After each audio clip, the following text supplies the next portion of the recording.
Chapter 183.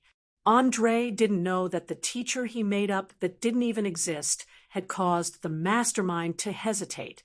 He also didn't know that the mastermind had prepared a terrifying army. At this moment, he had been sleeping on the soft bed for 10 hours. His tired mind and body had been greatly recovered, especially his numb brain. He could remember arcana spells again. For a sorcerer, 8 hours of sufficient sleep was the only thing that could guarantee his combat power. Even Ulysses, who had transformed himself into a person who was supported by negative energy and barely ate or drank, was no exception. Perhaps it was just as the scholars had guessed. In the ancient times, the glorious magic civilization was too powerful and violated the taboo of the gods. Therefore, the gods not only joined hands to drag the magic civilization into the abyss of destruction, but also set up all kinds of restrictions and rules to limit the power of the sorcerers. As an outsider, Andre couldn't tell if this statement was true or not. But there was one thing he was right about, and that was the need to ensure 8 hours of continuous sleep. To a certain extent, this was indeed a huge weakness. During this period, a sorcerer could not be disturbed, or he would not be able to cast spells again. When besieging a sorcerer, many organizations would choose to harass the sorcerer day and night, until all the sorcerer's spell slots, magic items, scrolls, and potions were used up. Only then would they launch a fatal attack. Of course, the sorcerers also had many countermeasures. For example, they could copy some arcana scrolls and store them, and use them at the critical moment. Another example was to make a magic wand and store 30 to 50 large-scale destructive spells, such as fireball and lightning. As long as they were used properly, it was not a problem for them to wipe out an army of hundreds of people. However, most of the techniques of making magic wands had been lost after the destruction of the ancient magic civilization. Only a few people, organizations, or countries knew how to make magic wands. Even a powerful necromancer like Ulysses had only developed the method of making magic wands called enfeebling ray. As the sky outside the window gradually darkened, the last ray of the sun shone into the room, reflecting a beautiful golden glow. Finally, Andre slowly opened his eyes and woke up. He rubbed his swollen eyes, lifted the quilt, and got up from the bed. He pulled open the curtains completely and looked down at the scenery in the front yard. The priests of the temple who had gathered on the lawn had all withdrawn, and the corpses of the young girls who had been turned into zombies by necromancy had also been cleaned up, leaving only a large area of scorched earth. The 3 gardeners were carefully turning over the soil and sowing grass seeds. They believed that it would take at most 3 weeks for all of them to grow back. Chloe was sitting leisurely in the yard, fiddling with the bard's harp while reading the books about class introductions with great interest. Her 2 calves wrapped in white stockings swayed gently, revealing the unique innocence of a young girl. She was not affected by the fierce battle at all. Her nerves seemed to be different from normal people. She was a little naive, imaginative, inflexible, and curious. She was completely like a child who had not grown up. Looking at the rippling smile between the girl's eyebrows, Andre sighed slightly and muttered to himself, "What a lovely girl. Perhaps it's best to let you stay like this and never experience the cruel reality." In the world of Oroire, which was full of dangers and conspiracies, a noble girl like Chloe, who was ignorant of worldly affairs, was too rare. She seemed to have walked out of a fairy tale. In addition, with the title of the only heir of the Mariel family, if there was not a strong enough protector, she would definitely become a plaything in the hands of ambitious people. After secretly making up his mind to protect his fiancée in name, Andre quickly put on his clothes and went straight to the hall on the first floor. The old butler, Borg, who had been waiting for a long time, hurried 2 steps forward and meticulously bowed. "Good evening, sir. You have slept for a full 10 hours. You must be starving now. I'll ask the kitchen to prepare some food. Don't be in a hurry to eat. Take a seat. I have something important to tell you immediately." With that, Andre took out 30 bills of exchange worth 10,000 gold from his waist and placed them directly on the table. He was very clear that in the next few months to half a year, Linton City was likely to fall into a violent turmoil.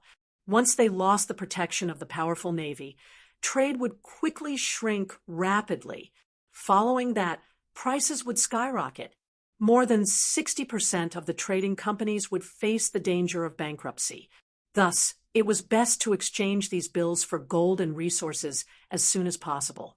Borg only took a glance before his pupils shrank. He asked with a face full of shock, "This is—" As the butler of the Mariel family, he was no stranger to large bills of exchange, but this was the first time he had seen so many. Andre sat on the sofa and pushed the bills forward. "These are the bills of the major trading companies in the city. Help me exchange them for gold as soon as possible. 120,000 of them is to repay Countess Anastasia's debt. Use the rest to buy food, cloth, weapons, armor, and steel ingots. Here is a detailed list." 180,000 gold, all spent. Borg's eyes widened, the corner of his mouth twitching unnaturally. "That's right. Spend it all. Don't leave a single copper. Also, I suggest you exchange the Countess' share for food as well. Linton City is going to be chaotic soon. When that happens, prices will skyrocket, and the purchasing power of gold will plummet. After all, although these shiny little things are tempting, they can't be eaten or drunk. In fact, whether it was the paper money and modern financial system supported by the government's credit, or the primitive trade structure made up of precious metals, they didn't have any value. The only reason they could buy things was because of a kind of exchange contract in which money was used as a medium of exchange. Once the exchange contract was broken, both paper money and precious metals would rapidly depreciate. The former was likely to become a piece of waste paper, while the latter was relatively more valuable, but its purchasing power would also be greatly reduced. As a transmigrator, Andre knew better than anyone that if a coastal city-state that relied on trade and transportation to develop was blocked off by the sea, the consequences would be terrible, not to mention the lack of luxury goods, spices, cloth, jewelry, and furniture, which would cause a decline in quality of life. Just filling the stomachs of more than 100,000 citizens was a huge problem. Chapter 184. The area around Linton City could only feed 50,000 people at most. The rest had to be transported from other places by ships. In this primitive world, the consumption of food on land was too terrifying, and they also had to worry about bandits, monsters, and wild beasts. By the time they reached their destination, a third to half of the food would have been consumed on the way. It was not as convenient as shipping by sea. He could already imagine that if the giant battleships at the docks were destroyed, this beautiful seaside city would immediately fall into a huge panic. No one, from the nobles to the commoners, would be able to stay out of it. Whoever had more food would be able to take advantage of the situation to reap more profits and expand their influence. This was like the financial crisis on Earth. Most people would lose their jobs during the economic downturn and become homeless, but those with foresight would be able to take advantage of this opportunity to make some money. The financial tycoons would also take advantage of this opportunity to sweep away all the wealth they had accumulated over decades. Even though this was very cruel to the commoners, this was the true face of a civilized society. Even if Andre didn't do it, there would be other nobles who would. As for the poor people living at the bottom of society, he could only give them a little help as long as his wealth allowed, and also increase the number of people in his territory. The old butler Borg carefully picked up the large bill of exchange and counted it carefully. He then smiled bitterly and nodded, "Please don't worry. I will definitely purchase everything according to the contents of the list. However, I can't make the decision regarding the Countess part, so I can only take out the gold coins first. All right, then we'll wait for the Countess to return. In any case, she'll definitely bring back the first batch of salt in 2 months at the latest. Oh, right. Send all of the purchased goods to Tue's Valley. Also, have the guards make preparations. I'll bring Chloe back to my territory tomorrow. I'll leave everything in the city to you. Ever since he had killed Kahl in front of the female scorpion, Andre had already made plans to leave Linton City and hide in the Valley Manor for a few days. He wasn't sure how the mastermind would react when they heard this news. Would they fly into a rage, or would they hesitate to act? As such, leaving the city and hiding for a period of time was the smartest thing to do. Not only would he give the other party some time to think, but he would also be able to learn a 4th-tier Arcana technique in a relatively safe situation. No problem. I'll inform the guards to prepare the carriage, and then inform Miss Chloe. I believe she will be very happy to hear this news. With that, Borg placed one hand on his chest and bowed slightly. He stuffed the bill into his pocket and turned to walk towards the door. Before he could take more than a few steps, Andre stood up and shouted at the old man's back, "Get the kitchen to send some food while you're at it. I'm so hungry that my heart is sticking to my back." "All right, I'll inform the kitchen now. Their roasted lamb leg should be ready to satisfy your appetite."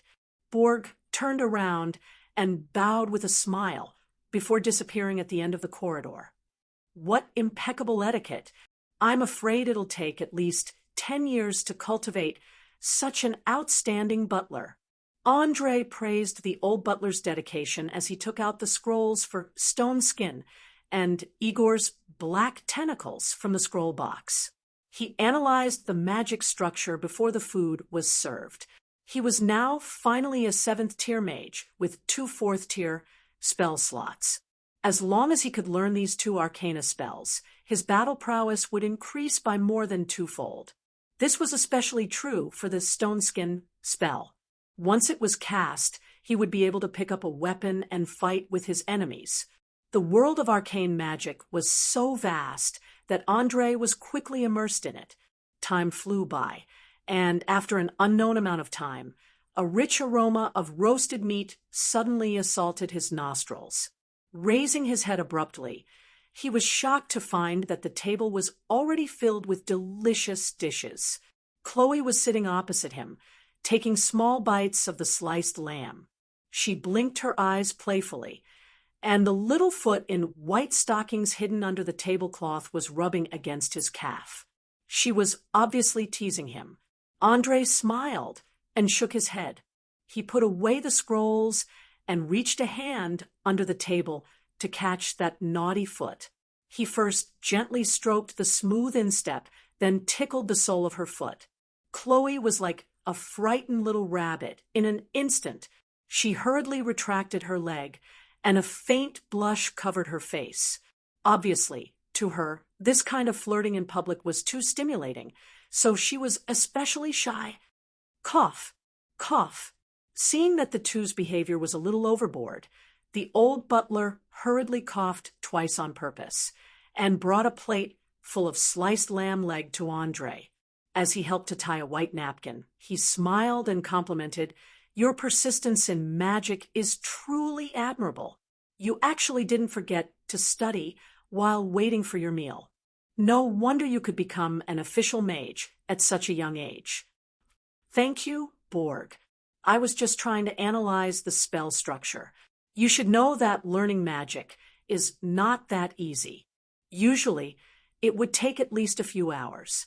Some advanced spells take days, months, or even years."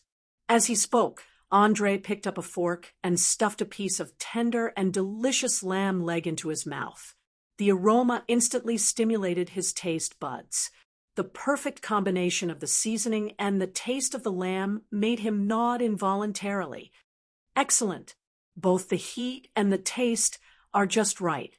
Looks like the chef here is very good at roasting meat."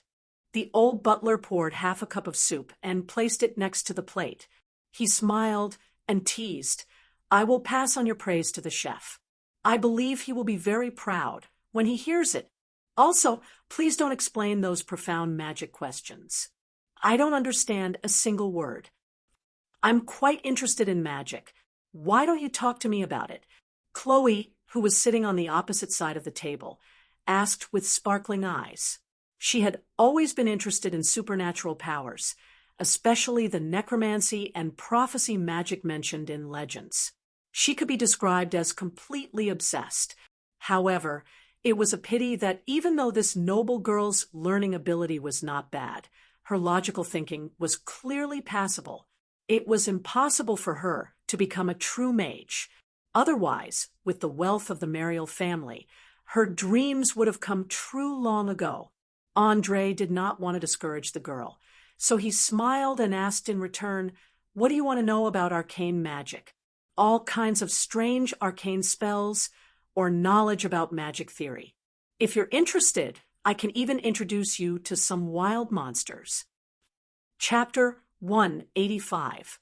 Chloe grabbed the thick book on the chair next to her and shouted excitedly, "Of course, it's those unpredictable spells. I read a book about bards during the day. It said that this profession's spell casting doesn't rely on intelligence, but on some kind of special characteristic flowing in the blood. Do you think I have the chance to become a bard?" A bard? Andre was stunned for a moment. Then he looked up and down at the girl's temperament, and a thoughtful expression appeared on his face. "Yes, after reading this book, I suddenly feel that I have the talent to become a bard." Chloe stroked her long black hair, and her eyes showed a trace of desire. She had liked all kinds of poems, stories, and legends since she was a child. She also hoped that one day she could experience a vigorous adventure like the main character in the story and then obtain a sweet love. Therefore, she very much hoped to get a positive answer. As everyone knew, although bards were also arcane users, they were completely different from mages who relied on their intelligence to study and research. The main attribute that influenced their spellcasting was charm, which was a person's persuasiveness, influence, leadership ability, and appearance. Simply put, it was the degree of acceptance by others. Obviously, Chloe was the representative of high charm, especially her naive character, which could easily arouse the affection of others. This could be seen from the experience on the pirate ship. That fat chef was obviously influenced by the girl's charm and unknowingly protected her for 2 whole weeks.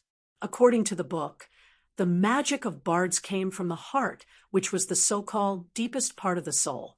Generally speaking, the more fantasy, passion, and romance one's heart was, the easier it was for them to express these feelings through magic spells and music, and Chloe fulfilled all these conditions. After careful consideration, Andre was surprised to find that his fiancée in name was really a good seed of a bard. With a little bit of training, she could become a real bard very soon. Thinking of this, he couldn't help but shake his head with a smile. Yes, you do have the talent to be a bard. However, becoming a bard wasn't just about talent. It required a lot of training, such as picking locks, scouting, dismantling and setting up traps, as well as performing, deceiving, and gathering intelligence. In addition, there's also a large amount of combat skills. Are you sure you can endure this hardship? Aha, Goddess of Dawn above. This is the best news I've ever heard in my life. Don't worry. No matter how hard the training is, I will definitely persevere. For his dreams. Long live. Chloe excitedly stood up from the chair, waving her hands and shouting, venting the joy in her heart. When the old butler saw this scene, a gratified smile appeared on his face. He took 2 steps forward and reminded in a low voice, "Miss, I can understand your feelings at this moment, but please pay attention to your etiquette. After all, it is dinner time now." "All right, Borg, I'll go to my room to vent," Chloe said as she gave the old man a hug. Then She picked up her book and skipped upstairs. After watching the girl disappear at the corner of the corridor, the old butler lowered his voice and asked, "Sir, are you sure that Miss Chloe has the talent to become a bard?" Andre swallowed the meat in his mouth and nodded with a serious expression.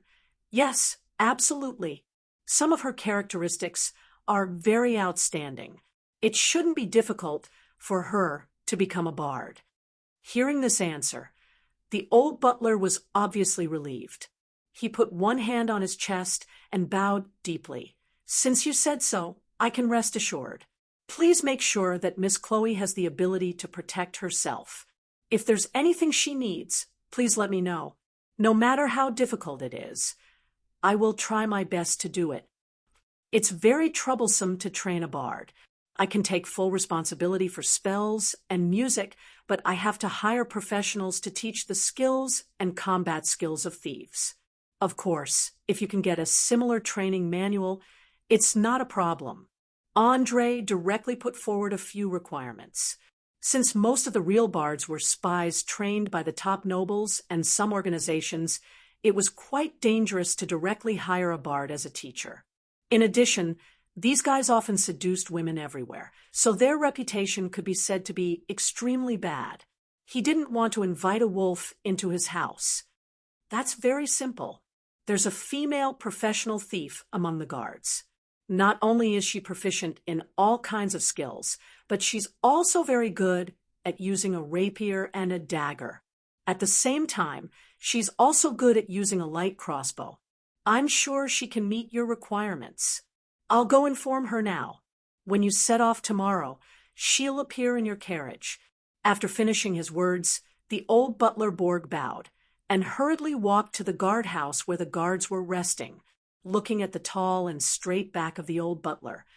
Andre took a sip of wine and murmured to himself, "So this is the butler trained by a noble family for generations?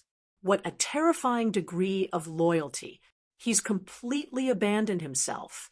He could feel that this old man had a strong desire to protect Chloe. If there was an assassination, he would definitely use his own body as a shield to buy time for the girl to escape. Although he couldn't understand how a person could go to such an extent, he still respected this kind of person from the bottom of his heart. In the following time, Andre calmed himself down and enjoyed a sumptuous dinner. Afterwards, he returned to the study on the second floor and continued to analyze the structure of the level 4 Arcana spell Stoneskin and Igor's Black Tentacles. Compared to a rank 3 Arcana spell, the difficulty of a rank 4 Arcana spell was obviously more than double. The complex patterns and precise control placed a heavy burden on the brain. Soon, his forehead was covered with dense beads of sweat.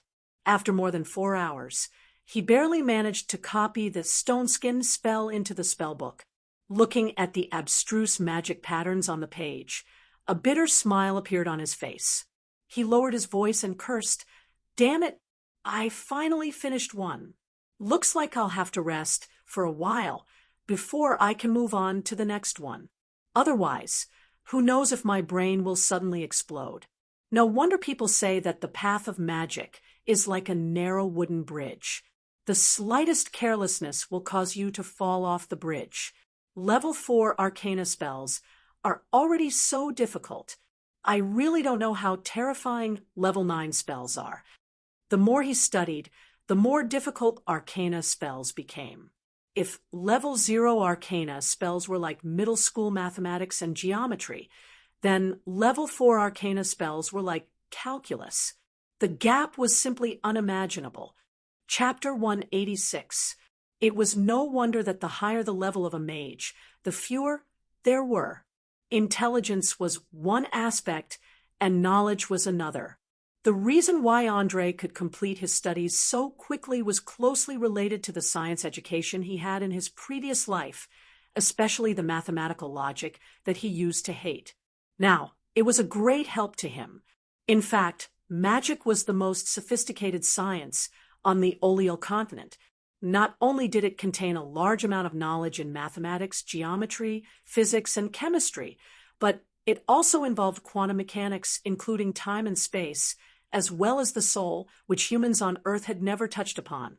Any magic contained at least 3 kinds of knowledge, and every time Andre learned a new one, he would have a deeper understanding of the world. It was this fascinating knowledge that spurred him to move forward bravely, to pursue the power of arcane magic in an attempt to unravel the secrets hidden behind the world. The night passed quickly. At around 3 o'clock in the morning, Andre finally succeeded in copying Igor's black tentacles into his spellbook. He then went back to his room and hugged Chloe, who was wearing a silk nightgown, to sleep.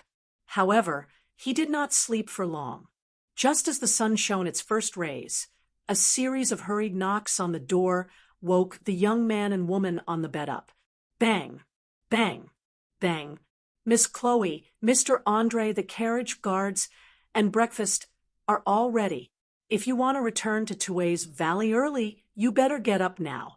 Otherwise, you will be stuck near the city gate for half a day. Borg's voice came from the crack of the door. Ha! Chloe opened her arms and yawned. She rubbed her sleepy eyes and replied in a lazy voice, "Got it. We'll get up now. Please hurry up. After all, it's not something a gentleman or lady should do to make others wait." After saying that, footsteps could be heard outside the door. It seemed that the old butler had left. Chloe turned over and used her hair to poke Andre's nose. She said in a half-joking tone, "Dear, it's time for you to get up. I don't want to be lectured by Borg." Andre grabbed the girl's mischievous hand and lightly slapped her perky, but he opened his eyes with a helpless expression. "You're such a naughty brat. All right, then get up first. You should know that I've only slept for 3 hours since midnight. My head is still a little dizzy. Hee. You can sleep after we get on the carriage. I can't wait to go back to the manor and receive training as a bard." Chloe smiled as she jumped down from the bed. She took off her white silk nightgown and was completely naked, revealing her white and tender skin. In particular, the twin peaks and pink bumps on her chest were exceptionally alluring, causing people to be unable to resist the urge to take a bite. The round buttocks below were more than enough to make any normal male's heart beat faster, and their blood vessels swell. Looking at the girl's perfect body, Andre, who was in puberty, set up a little tent. He felt his mouth go dry, and it took him a lot of effort to shift his attention away. As the saying goes, a young man avoids lust, and a strong man avoids fighting. Although he was not a teenager, mentally, his body and physiological characteristics were that of a young man. Therefore, he had to practice restraint in this aspect. Otherwise, it wouldn't take long for him to be addicted to it. Not only would it waste a lot of time, but it would also easily leave hidden dangers in his body. The best age for a human to learn was between 12 and 25 years old. If he missed this age, he would have to work 10 times harder to make up for it in the future. Andre didn't want to overindulge in sex and delay his business, especially when Chloe was still so young. Her mental age was even worse than a 10-year-old child in the slums. He really couldn't bring himself to do it.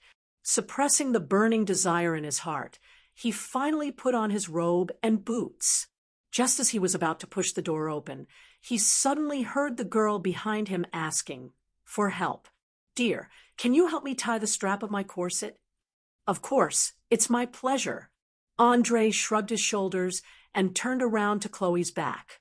Using his fastest speed, he tightened the ribbon and tied it into a bow. In such close contact, he could even smell the fragrance of the girl's body. He could reach out and touch her smooth back. The little tent propped up by his lower body was on her perky buttocks. As long as he took a step forward, he could immediately take all of this for himself.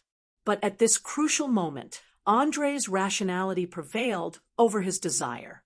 He gently kissed the back of the girl's neck and pushed the door open to walk out of the room.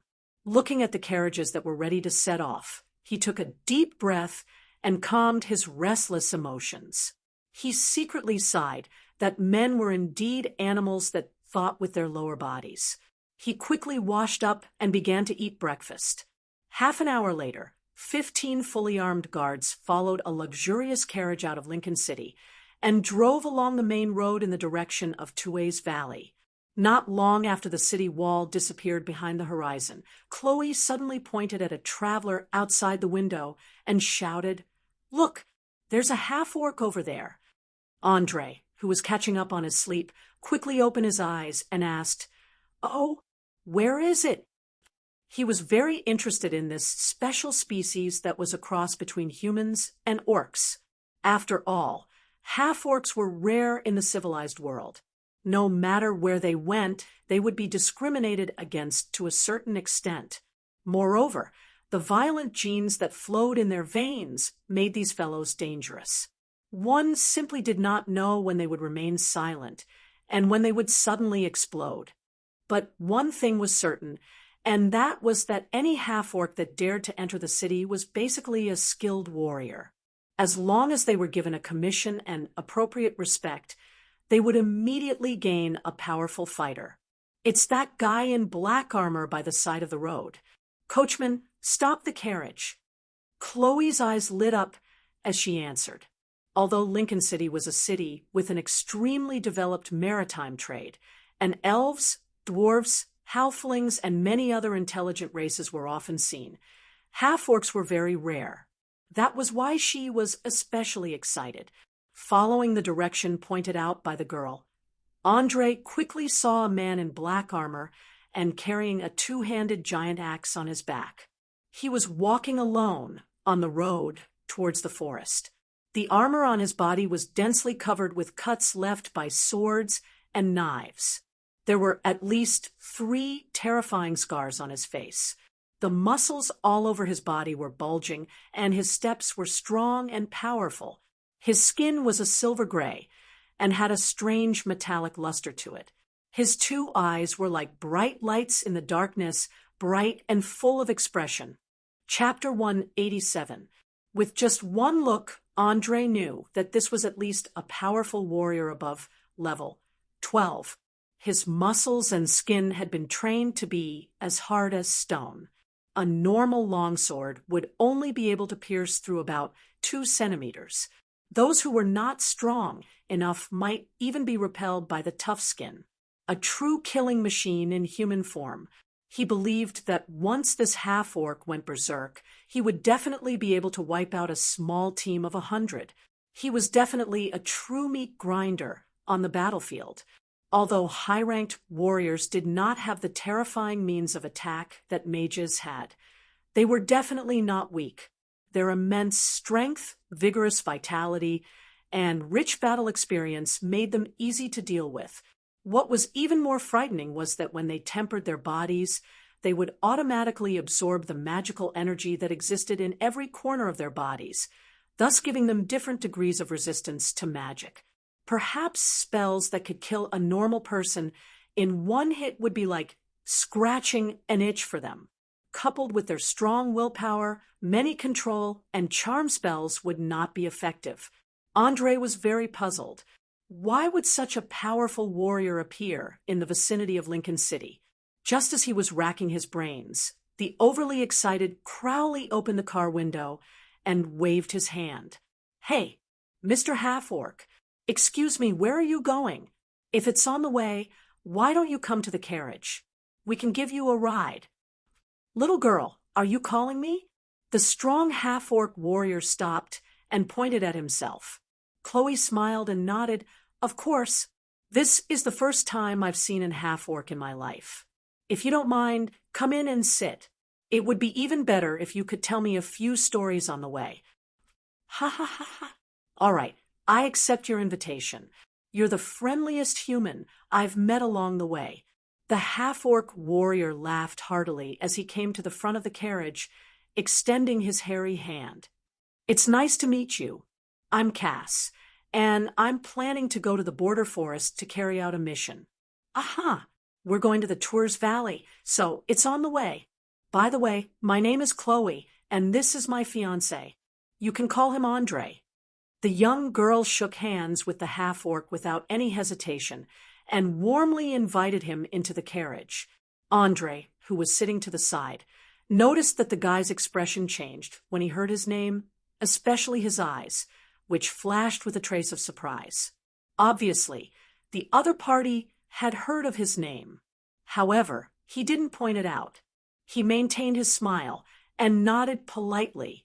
After the half-orc, who called himself Keys, entered the carriage immediately started running again. Chloe, who was filled with curiosity, could no longer suppress her restless heart. She asked eagerly, "Excuse me, Mr. Orc, are you an adventurer?" "Adventurer? You could say that. Strictly speaking, I should be considered a mercenary." Cass rubbed the beard on his chin and thought for a few minutes before answering. "May I be so bold as to ask the details of your mission this time?" Andre, who had been silent for a long time, suddenly asked. The half-orc warrior pretended to helplessly spread out his hands. "Sorry, the employer asked for confidentiality.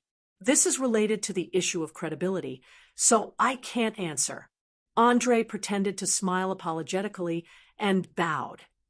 "I was reckless, but your professionalism is really admirable. You should know that there are very few mercenaries who keep their promises like you. Most of them are like vultures. Wherever there is war and death, there will be their shadows. They have no credibility at all and only know how to kill and plunder. It can't be helped. Mercenaries are a group of people who walk on the line of death all day long. Most of them pursue instant gratification. Since they want to enjoy themselves, they naturally need a lot of money, so they often become unscrupulous. But don't worry, I'm a mercenary who keeps my word. As long as I sign the contract, I will never violate it."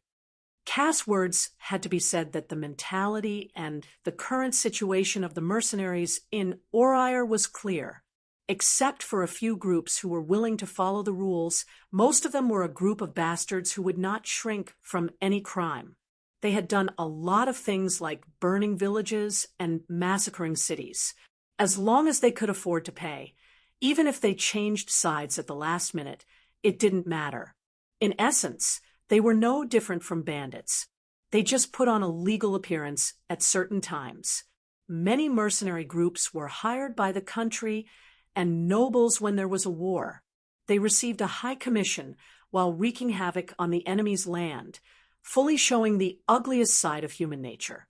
When he was in Lonely Mountain Town, Andre had heard Mayor Baylor mention that he had seen the atrocities of mercenaries when he was serving in the kingdom's army. Not only did they rob property and rape women, but they also degraded farmers into slaves and sold them to merchants. Once they encountered resistance, they would immediately raise their butcher's knife. In places where there were frequent wars, some villages and towns that mysteriously disappeared were the masterpieces of mercenaries. Of course, the so-called private armies of the nobles weren't any better, especially in the relatively isolated areas in the north. They were simply a group of thugs. As long as there was a chance to rob, these guys would definitely let it go, because to them, robbing was a disguised way to increase their income, so there were often wars around the Cantero kingdom. Conflicts between the nobles were also very frequent. However, the northern county where Lonely Mountain Town was located was a notoriously poor place. Coupled with the fact that the people there were tough, it was good enough that they didn't rob others. If it weren't for the fact that it was the front line against the orcs, it would have been abandoned by the royal family long ago. Andre didn't believe the words of the half-orcs at all. Not to mention this barbaric and ignorant world, even in modern society on Earth. Examples of armies burning, killing, and robbing were common. As for credibility, it was a joke. Everyone in Orire knew that the half-orcs were a kind of sinister, cunning, and capricious creatures. They were influenced by the blood of the orcs, and their hearts were filled with the desire to destroy and destroy. They worshipped force and killing. 1 second, they would be laughing and chatting with you, and the next second, they would pick up their weapons and attack you crazily. There were almost no exceptions for the half-orcs who could become leaders. They were all ruthless bastards. Expecting them to keep their promises was as laughable as expecting a cowardly goblin to become a mage. Obviously, Cass didn't see the sarcasm in Andre's eyes. He was still pretending to be forthright as he talked about his experiences. Chloe was listening to him. The girl's naive personality and life experience made it impossible for her to distinguish which stories were true and which were false. Especially when all the wilderness knowledge came from books and stories, it had long been exaggerated and detached from reality. Chapter 188. The Ogre Warriors were the strongest enemies I've ever met in my life. They were over 3 meters tall and weighed around 150 kilograms. Their skin was dark brown, and their bodies emitted a foul stench. The wooden clubs in their hands were as thick as a grown man's thigh, and when they smashed down, even rocks would be split into pieces. The orc excitedly recounted his battle with the ogres. Even though his vocabulary was limited, and it wasn't as thrilling as described in books and stories, it was much more realistic. Chloe blinked and asked nervously, "What happened after that? Tell me what happened after that." "Ha ha. Even though the ogres have immense strength, they aren't without weaknesses. These fellows have bad tempers, and their movements are very clumsy. That's why I avoided the clubs and rushed forward, using my axe to chop off their feet. It was a fierce battle, and I killed at least 3 ogres. I even used their teeth to make a bone necklace." As he spoke, Cass pulled out a string of teeth from his armor. Collecting the teeth of ferocious beasts or powerful enemies was a custom of many primitive tribes. From this, it could be seen that he was definitely born in the wilderness and was deeply influenced by the local environment. Wow, you killed 3 ogres in one go. What an amazing feat. You're the second strongest person I've ever met. Chloe excitedly clapped her hands.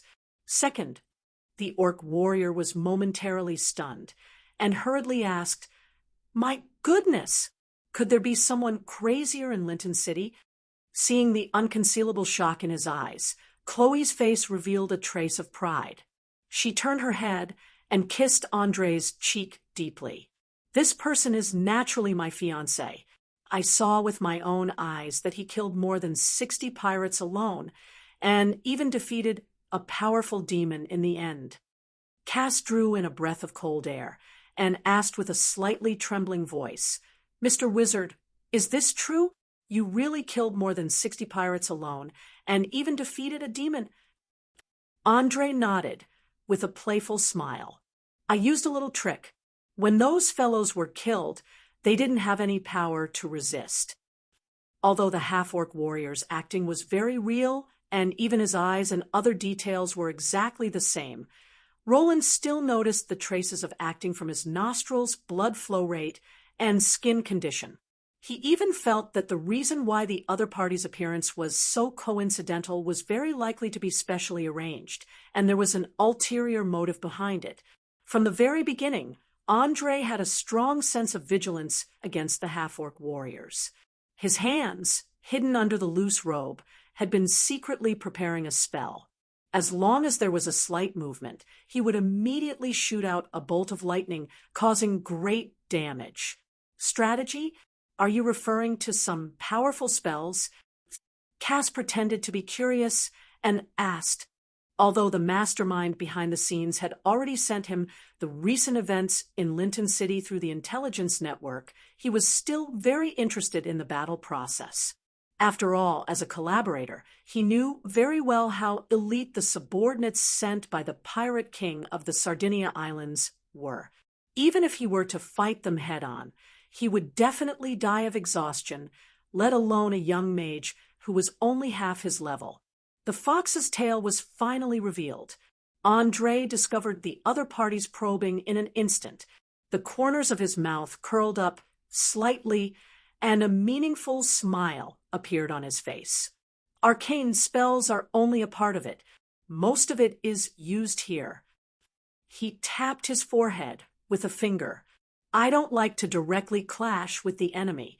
Sometimes a little poison, a sentence that is enough to stir the hearts of people, or even bribe and assassinate are often much more effective than magic itself. In my opinion, instead of solving problems with killing, it is better to instill fear in the enemy. When their psychological defenses collapse, even if you ask them to eat **T, they will not hesitate to do it. After hearing these words, Cass immediately couldn't help but shiver. His forehead was covered with dense beads of sweat, and the clothes under his armor were all soaked. He forced a smile. You are indeed a wise mage. I'm afraid a warrior like me will never be able to do this. Also, please allow me to express my condolences to your enemies. They have provoked an opponent that they can't defeat at all.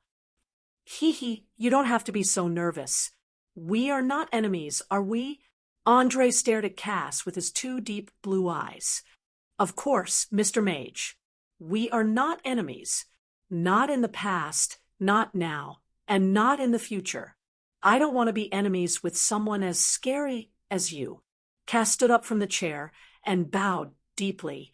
He knew that the young man in front of him had seen through him, so he did not hesitate to make a promise. Even without the warning from the mastermind behind the scenes, he did not want to provoke this young man at all. After all, it was too scary to be an enemy with such outstanding intelligence and unscrupulous means. Now that the situation had developed to this stage, even if Chloe was thick-skinned, she could tell that something was amiss. Just as she was about to ask, the coachman suddenly turned around and shouted, "Your Excellency, we have arrived at Tue's Valley. Stop the carriage. Our guest should be getting off. I believe he must have a very important mission." Andre calmly gave the order. The coachman nodded and immediately pulled the reins. The two white horses immediately began to slow down and came to a stop after a while.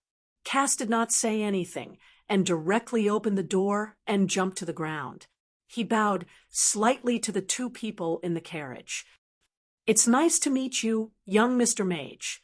It's also nice to meet you, beautiful lady. I have to say, your fiancé is a very special person." After that, he turned around and walked away, quickly disappearing into the forest. Looking at the strong back of the half-orc warrior, Chloe lowered her voice and asked, "Dear, who is he?" Andre smiled and pulled the girl into his arms. He gently kissed her forehead and said, "A potential enemy, but don't worry, he can't threaten us for now." Enemy? Chloe's eyes instantly widened as she covered her mouth with her little hand wearing a white lace glove. "Oh, Goddess of Dawn, I actually invited a terrifying enemy into the carriage. Ha ha ha. It's all right, it's nothing. If he dared to make a move, he would be a corpse now."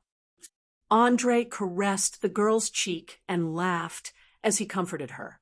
Even though the half-orc warrior's profession level was twice as high as his, but if a conflict broke out, he had absolute confidence in taking him down.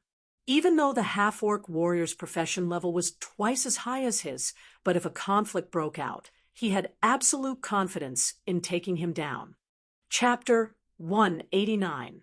Most of the time, the level of a profession did not represent one's battle prowess. This was especially true for arcane users such as mages and warlocks. Often, if they used their spells appropriately, they would be able to defeat an enemy that was twice their level. Normally, as long as a level 7 mage was prepared in advance, he would have a chance of winning even against a level 15 close combat professional. Of course, if a warrior suddenly went berserk, there was a high chance that he could directly chop off a mage's head.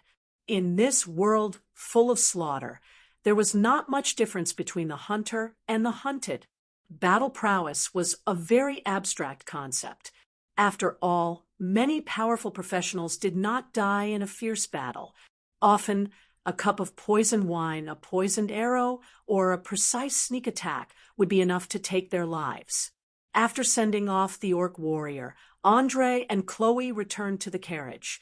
After reporting their identities, the whole team slowly crossed the suspension bridge and entered the castle.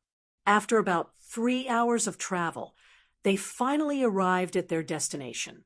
According to the plan, the following month would be spent on farming and training the army, especially those undisciplined Brant cavalrymen. If they were not properly trained, they would not be able to meet his requirements at all.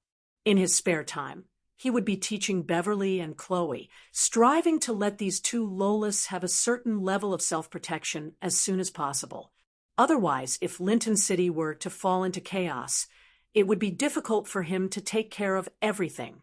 1 week was not long, but it was not short either. Just as the team entered the castle, the little lowly Beverly quickly ran over and gave her mentor a warm hug. Her 2 big blue eyes were looking around. Andre felt that the girl's current appearance was very interesting. Thus, he gently stroked her soft golden hair and asked in a half-joking tone, "Little one, what are you looking for?" I'm looking for a gift. You promised that you would bring me a gift when you came back," Beverly said as she secretly turned her head to look at her mother. For a girl of this age, no amount of gold coins could compare to a satisfactory gift. Thus, her cute little face was filled with anticipation. "Ha ha ha ha! What a clever little girl. Here, this is your gift." Andre laughed as he took out the small crossbow he had prepared earlier. He knew that the little lowly had always wanted a long-range weapon for hunting, so he specially went to the blacksmith to order a small pulley crossbow. With the girl's current strength, she could pull it, and the effective range was 15 meters. It should be enough to hunt rabbits, pheasants, ducks, and other small animals. Wow, wow, wow. Mother, look, my mentor gave me a crossbow. It's really beautiful. Beverly excitedly hugged the small crossbow and started to yell. She excitedly scurried in the hall and let out ear-piercing screams from time to time. Seeing how happy her daughter was, Elsa had a gratified smile on her face. She stepped forward and gave her a hug. "Welcome back." Taking advantage of this opportunity, Andre licked the young widow's earlobe. At the same time, without anyone noticing, he pinched her plump and perky buttocks. He lowered his voice and said, "Remember to come to my room tonight."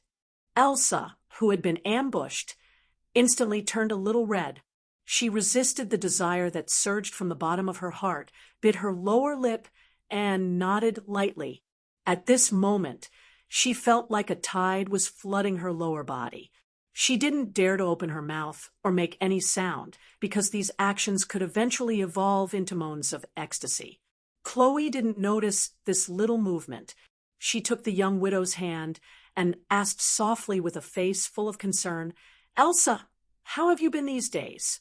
Why is your face a little hot? Are you sick?" "No, I'm fine. I'm just a little excited to see you guys." Elsa hurriedly took a deep breath and replied. She didn't want anyone to know about her intimate relationship with Andre. To a certain extent, she was a woman who was very private and didn't want to share her secrets with anyone. "It's good that you're not sick. Come, let's go to the room upstairs. You have to know that many things have happened in Linton City these days." Chloe excitedly described the happenings of the past few days as she pulled the young widow's arm and quickly disappeared around the corner of the second floor. After watching the 2 beautiful women leave, Andre shook his head with a smile and sighed to himself, "Women are always so emotional. Sir, before discussing women, it's best if you look at the detailed plans of the territory. I've made them in the past few days, including the ratio of agriculture and livestock, the types of crops, the distribution of villages and towns, and so on. If there's anything that needs to be corrected, please point it out."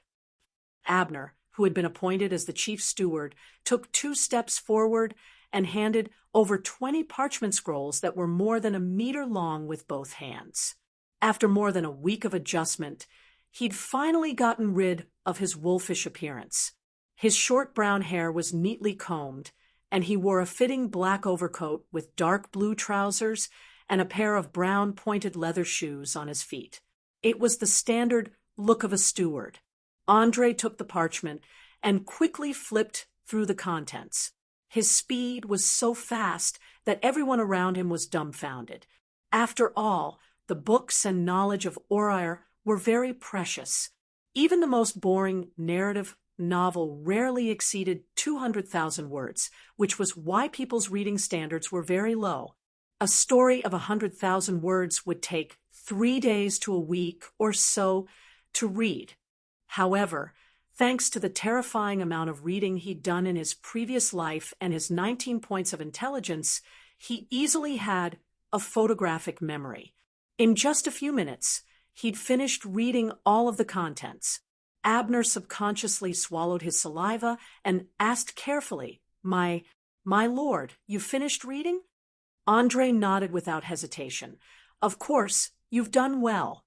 You've considered all aspects. Oh, right. Have you tried the plow I designed? How's the effect?" "Excellent. The effect is unbelievably good. With just 1 or 2 cows and 1 man, we can cultivate 30 times more land in a day than before. It's a complete miracle. At this rate, the entire valley will be completely developed in a few years. When that time comes, the grains, vegetables, meat, and eggs produced here will be enough to feed 1/3 of Linton's population. You'll definitely make a fortune from this. Of course, we have to keep it a secret. Otherwise, it'll be troublesome if other families get their hands on it." Chapter 190. At the mention of the plow, Abner's eyes glowed with a chilling green light. He was so excited that his entire body was trembling. It was as if he could already see the golden fields of the autumn harvest. As an internal affairs consultant, he knew all too well how much change this simple tool could bring. If he handed it over to a kingdom that focused on agriculture, he would instantly receive a noble title and a large piece of rich land. Don't get too excited. Relax. This is just the beginning. The more effective agricultural reforms are yet to come. Farming is a rather profound field of study. It involves selecting seeds, growing seedlings, plowing, weeding, repelling insects, fertilizing, all the way to harvest. It's a complete and rigorous field of study. It's not just about planting seeds in the ground and waiting for them to bear fruit. When he was young in his previous life, Andre had lived with his grandfather in the countryside for a period of time. He knew very well what it took to obtain a harvest. He clearly remembered that after his grandfather passed away, his parents had gone to the outskirts of the countryside to plant tomatoes for 2 years. In the first year, they had watered and fertilized the crops, and they had indeed obtained a bountiful harvest. But in the second year, due to their busy work, they did not care much after planting the tomatoes. In the end, only a few tomatoes had been produced, and each one was smaller than the last. Only by risking one's life could one be rewarded handsomely. This was the unchanging principle between the land and humans. Abner calmed his agitated emotions and bowed deeply with a solemn expression. "Please be at ease. I have already done as you requested. I have begun digging the irrigation channels. At the same time, the toilets and fertilizer ponds are also being built. As long as they are half or even 1/3 of what you described, I can guarantee that we will obtain an unimaginable harvest in 6 months." Andre waved his hand with a smile. "No, trust me. If these 2 items can be done as I requested, the results will definitely exceed your imagination. By the way, how are the slaves doing now? Did anyone cause trouble?" "No, those slaves are obviously earthworms caught from the southern islands. They're all so obedient that they don't even look like humans. They're naturally gentle. Besides, they've always had enough black bread according to your instructions. How could anything happen to them? Abner curled his lips in disdain. It was obvious that he despised these obedient slaves. Be it his eyes or his actions, he did not think much of them. Earthworm. Andre's face was filled with confusion. Abner stroked his beard and laughed heartily as he explained. Ha! In fact, it was a nickname, or rather a derogatory one, for those who lived at the bottom of the Southern Isles because they only knew how to bury themselves in farming and work. The island, there was still a primitive slave country. Other than a few nobles and warriors, the rest were all slaves. There were no so-called civilians at all. Due to the confinement of their thoughts, the slaves are used to obeying the orders of their masters. Even if they are asked to be buried with their masters, they will not resist. How terrifying! Don't tell me that there aren't a few smart ones among the slaves who rose up and resisted. Hearing this, Andre began to feel glad that he was not too unlucky when he transmigrated. Although the freedom of the mountain people was restricted, they still had basic human rights. It was much better than being a slave. Resist? Abner sneered. My lord, if they knew how to resist, the Matek people wouldn't be called earthworms. They even need to wait for their master's permission to mate. How smart do you think these guys are? You mean they completely obey their master's orders? Andre's eyes instantly lit up. He was thinking to himself if he could extract some of the stronger ones and train them to become foot soldiers. After all, in the era of cold weapons, any soldier who could carry out orders without hesitation had the right to be called an elite. This was especially true for large-scale spear formations. They were the cheapest and most practical soldiers of this era. Abner saw through Andre's plan at a glance and hurriedly stopped him. My lord, don't expect these Matek people to be qualified soldiers. Although their strength and endurance are decent, they are pathetically cowardly. Don't even talk about fighting two armies. Even a flick of a whip is enough to make them kneel on the ground and tremble in fear. All right, it seems like I've been overthinking things. Since these fellows are so cowardly, I'll just let them work. At least I won't have to worry about a slave revolt. Andre smiled bitterly. The Matek people are born slaves. They can only live a normal life under the command and protection of their master. Someone once tried to grant these people freedom, but they starved to death on the streets in less than half a month. Perhaps Abner had noticed something, but he explained the characteristics of the Matek people. It was as if he was afraid that his master would impulsively grant freedom to all the slaves. However, he wasn't wrong. Andre had intended to find an opportunity to slowly turn all the slaves into commoners. After all, didn't the books on Earth mention that once slaves obtained their own land, they would immediately explode with unparalleled enthusiasm for work? But now, it seemed that doing so would undoubtedly push those slaves who had no opinions of their own into the abyss of death. Before transmigrating, Andre had read in a book called General History of the World that in ancient Egypt in 1700 BC, there was the first slave revolt of mankind. They chased away all the rulers in an attempt to establish a country that truly belonged to them. Unfortunately, these slaves didn't have enough knowledge to govern a country. They didn't know how to organize production, nor did they know how to set up an administrative structure. In the end, after all the food was consumed, a terrible famine broke out. They couldn't find a solution at all. In the end, they could only invite back the pharaohs, nobles, and priests who had been expelled to continue enslaving them. It had to be said that this was a great irony because all revolts in human history were often accompanied by slaughter and destruction. Those who could overthrow decadent rulers and establish a country were few and far between. Most of them were just a group of thugs who brought disaster wherever they went. It could definitely be said that wherever they went, not even a blade of grass would grow. Andre didn't know how long the Matek people, who were known as earthworms, could endure. Therefore, He decided to try to improve their quality of life and see if there would be any changes. He would treat it as a social experiment. Chapter 191. Your Excellency, the land around the lake is too damp. I'm afraid it's impossible to grow wheat. Do you think it's possible to grow other crops, such as rice? Abner asked carefully. He knew that this new crop from the southern islands was not very popular among the nobles. After all, habit was a very scary thing. Once it was formed, it was very difficult to change. Even the poor commoners were unwilling to eat this strange large grain. Rice? You're saying that there's rice here? Andre's eyes lit up, and he immediately asked impatiently. As a transmigrator from Earth, he knew the value of rice to agriculture all too well, especially in a warm climate like Lincoln City.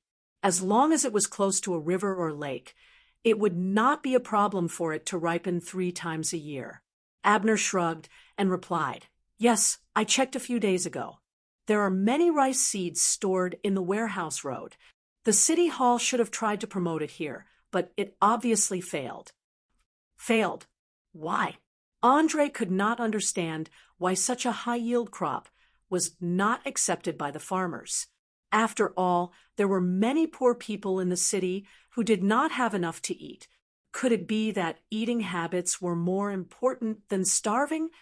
The reason is actually very simple. There are mainly 2 aspects. The first is that the people do not know how to eat it. The second is that the yield is too low, and it is very troublesome to take care of it. It requires constant watering, so it is far better to grow wheat, Abner explained in detail. The yield is too low. Hearing this, Andre almost choked on his own saliva. He quickly patted his chest and resisted the urge to bang his head against the wall. He lowered his voice and asked, "Can you tell me how the farmers here grow rice? As far as I know, this is a very high-yield crop. How can the yield be lower than wheat?" Abner was slightly taken aback. He immediately took out a piece of parchment from his bosom. "This is the planting record I found in the warehouse. Everything is recorded clearly. You should understand after reading it. 1/2 meter apart." Andre cried out involuntarily after a single glance. His face was filled with shock, and his heart was filled with 10,000 alpacas.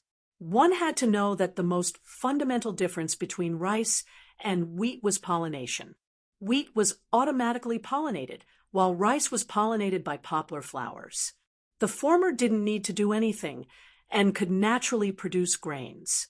The latter required wind or artificial mixing of the 2 types of pollen. If there wasn't enough wind, the natural pollination rate would be less than 15% to 20%. What was even more infuriating was that the distance recorded on the parchment was actually more than 1/2 meter. Even if there was a strong wind, the success rate of pollination would not be high. In fact, the solution to this problem was very simple. As long as the distance was reduced to a normal range, then use a stick, rope, or something like that to push the rice when it bloomed. However, in Oriar, this technology had not yet been invented. Without any hesitation, he picked up the quill on the table, dipped it in the ink on the table, and quickly wrote down the correct method of planting rice. Then, he immediately handed it to Abner. "Take it. Follow this method. I guarantee that the yield of rice will be much higher than wheat. Remember, wherever you can plant rice, plant it there. Plant wheat in the remaining dry land. Also, it's best to raise some fish and frogs in the paddy fields. Not only can they control pests, they can also increase the amount of meat for the farmers." Goddess of the earth, Freya above, where did you get all this knowledge from? You couldn't have been enlightened by the goddess, right? Abner's voice was trembling, his eyes filled with disbelief. Andre did not answer the question directly. He only smiled and winked. "Haha, this is a secret. I can't tell you the answer yet." He knew that the things he took out were slightly shocking, but there was no other way. At most, in 7 to 8 months, the entire Lincoln City would fall into an unprecedented famine. Thus, he had to prepare enough food. Otherwise, even if the mastermind behind the scenes was defeated, the starving people would not be able to calm down. If things went wrong, this ancient and prosperous city would be reduced to ruins under the chaos and raging flames. Abner shuddered and hurriedly bowed, respectfully. "Understood. Don't worry. I will do everything according to your orders. No one will be able to obtain this precious agricultural knowledge." "Very good. I believe in your talents, and at the same time give you sufficient authority. Remember, no matter what, I want you to see enough food in half a year." "Understood." A cold light flashed in Andre's eyes when he said the last word. His entire body emitted an immense pressure. "I swear, I won't disappoint you." Abner knelt on one knee and solemnly promised. "Do well. If you don't disappoint me, I won't disappoint you either. If you can do this in half a year, not only will you regain your freedom, you'll also receive a generous reward." With that, Andre patted Abner's shoulder and turned to walk into the valley. After solving the problem of agriculture, he now wanted to see the soldiers he'd spent a lot of money to buy and give them the correct training methods. After all, the soldiers of Brant weren't very disciplined, especially when they were hot-blooded. They couldn't control themselves at all and only knew how to shoot arrows and charge like crazy. It wouldn't be easy to become cavalry that obeyed orders. Of course, this lack of discipline wasn't unique to the soldiers of Brant. All of Herrera's armies weren't that disciplined. Many of the nobles' private forces would swarm forward without orders, and only a small number of knights could maintain their formation while charging. Riding his horse through a large field, Andre saw a large number of busy farmers and slaves.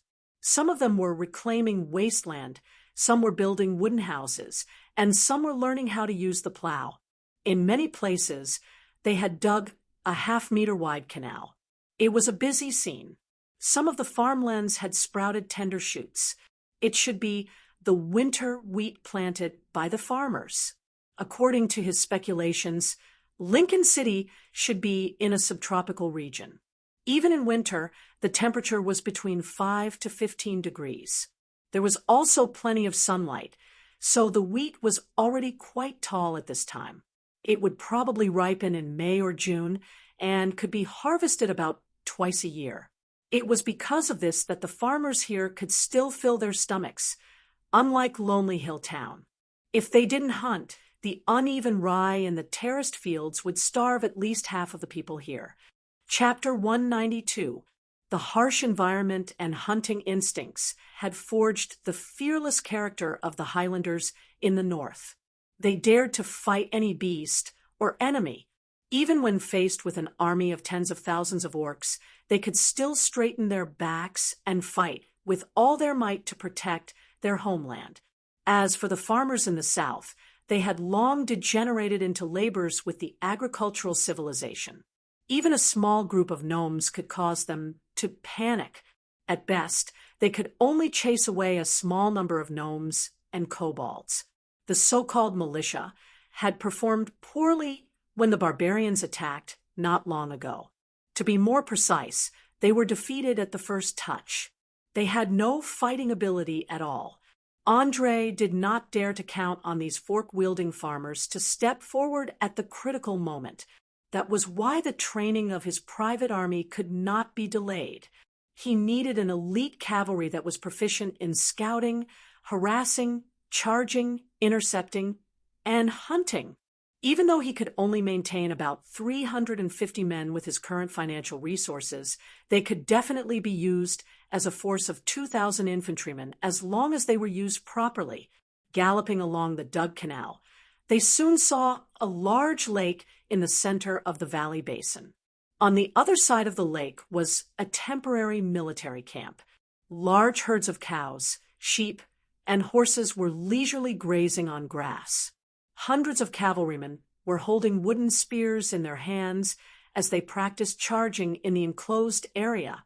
The haystacks were riddled with holes by them. There was no formation. There was no hierarchy. There was no discipline.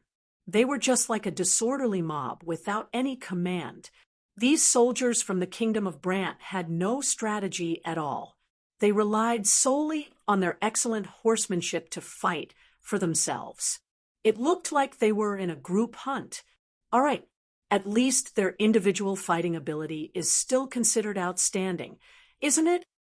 Andre sighed as he helplessly comforted himself. It was clear that the performance of these cavalrymen did not satisfy him. It should be known that an army was not a street brawl. In the battle of tens of thousands of people, no matter how brave an individual was, they were too insignificant, unless it was a tireless killing machine, a legendary warrior. It was impossible to change the final outcome. An army should be full of order, where orders and prohibitions were obeyed. In war, formations and tactics were used to create opportunities to deal a fatal blow to the enemy, thus laying the foundation for victory. Sometimes there was even no need to fight head-on. As long as the enemy's reinforcements were cut off, victory could be obtained easily. But it was a pity that Arrare's war hadn't developed to the point where they would resort to all sorts of underhanded means. At most, they would bribe and rope in people in private. In real battles, they would generally fight in an open battle. Even monsters like the orcs and goblins who lived in the wild would consciously follow the rules. But now, Andre was ready to open Pandora's box with his own hands. He would use all the ideas of this world to build his own private army and unleash the terrifying monster that was tactics. There was nothing in the world that remained the same. Whether it was life, objects, civilizations, weapons, or habits, everything was constantly developing and changing. Whether you were willing or not, you had to adapt. Otherwise, you would soon be eliminated by the cruel environment. Andre knew very well that perhaps the changes he brought about would make Arrare's war more cruel, but at the same time, it would also accelerate the progress of civilization. After all, war was a catalyst for scientific and social progress. Perhaps after a few hundred years of war, this land full of barbarism and ignorance would gradually become civilized. As a transmigrator, he felt that it was necessary for him to bring some influence to the entire world. At least, he would leave his own footprints. He thought as he led the black warhorse. After a while, he stepped into the training ground. Before he got too close, he saw someone riding a horse toward him. "Master, why are you here?" A burly man who was practicing equestrian archery jumped off his horse and asked loudly, "Of course, I'm here to teach you how to train properly. How is it, Buzz? Did anything happen to the new guys?" Andre said as he handed the horse's reins to Buzz and glanced at the situation on the training ground. Although some of the soldiers looked a little pale, they were in good health. They were neither injured nor sick. Buzz shrugged with a smile. "Hee, we now have food and water, a place to stay, and a flock of livestock. Of course, it can't be any better. As for training, I don't think it's necessary, right? Everyone on the continent knows that we, the Brant Wind Riders, are the best riders. We grew up on horseback since we were young. Whether it's bows, scimitars, or lances, we are all very good." Andre shook his head gently. "No, you don't understand what I mean. Yes, you are all excellent riders and soldiers, but that doesn't mean that you are also an excellent army. Look carefully at the training ground. Don't you feel that something is missing?" Buzz, who was more than 2 meters tall, was puzzled. He stared at the training ground with his big black eyes for a long time. In the end, he scratched his head and showed a very innocent expression.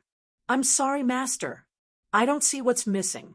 In the Brant Plains, the 1,000-rider commander taught all the soldiers to use bows and arrows at long range and switch to lances and scimitars at close range. Discipline, tactics, that's what you're missing. Don't tell me that you all charged together in a mess during a battle." Andre finally couldn't help but roar.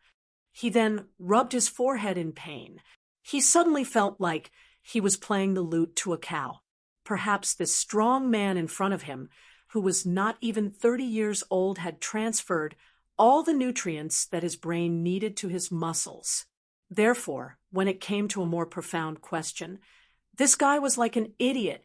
In fact, the people living at the bottom of Oriar were similar.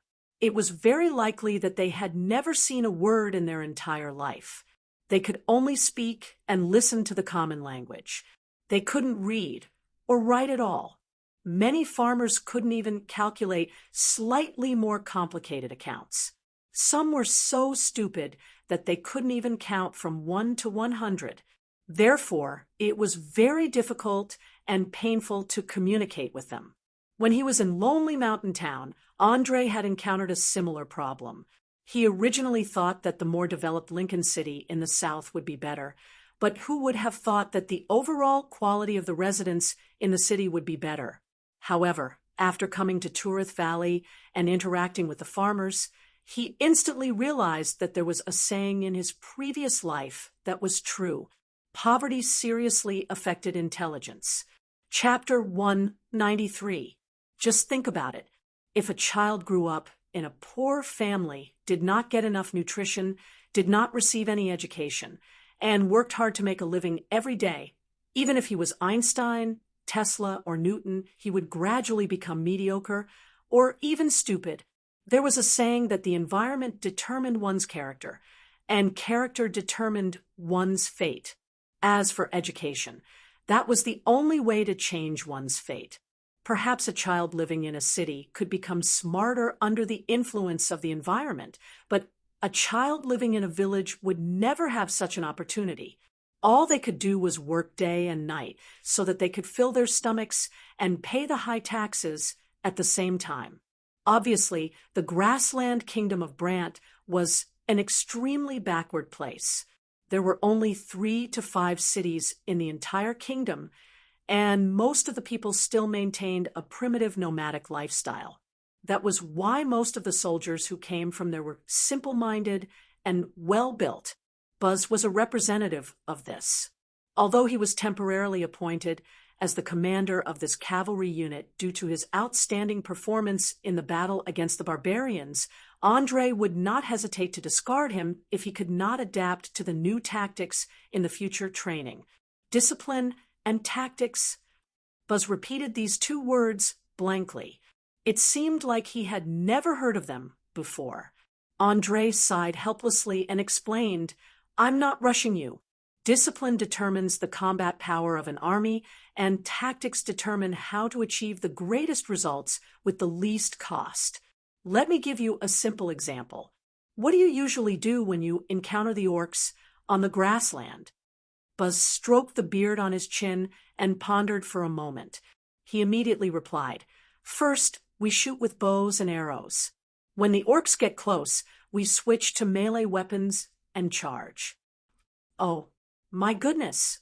Shouldn't the first thing be to confirm the number of the enemy?" Andre groaned in pain as he could not stand the simple and crude tactics of this big man in front of him. He finally understood why not many people were willing to buy these Brant soldiers who were skilled in martial arts and cheap. If they fought without caring about casualties, they would probably all die or be captured by the enemy after a few tough battles. "Master, I'm afraid you don't know this. The orc wolf riders are much faster than horses. Therefore, no matter how many of them there are, we only have one way to survive, and that is to charge forward and fight with our lives. On the prairie, unless you could fly, no one could escape the pursuit of a warg. Please believe me, when dealing with the orcs, any prearranged formation will be broken in a very short period of time. What will follow will be a chaotic battle. Whoever can last until the end will be the winner." Buzz's saliva flew everywhere as he spoke. He kept waving his fists as if he was fighting an orc. Andre took a few steps back to avoid the splashing saliva and shook his head helplessly. "No, you're wrong. There is actually a better way, but it hasn't been discovered yet. Think about it. If you use the warhorse's speed to outflank the enemy while aiming at them with poisoned arrows, wouldn't you be able to greatly reduce your own injuries? Or take a position downwind and prepare a few grass balls that can emit poisonous gas in advance, ignite them, and push them towards the enemy. Speaking until here, he stretched out his finger and pointed at his temple. All in all, there are many ways to defeat the enemy. It's just that most people are limited by their own thinking. What you need to do is to break your original understanding and accept the training and tactics that I provide. Are you going to teach us these methods that can easily defeat the enemy? Buzz's face turned red as he asked in a hurried voice.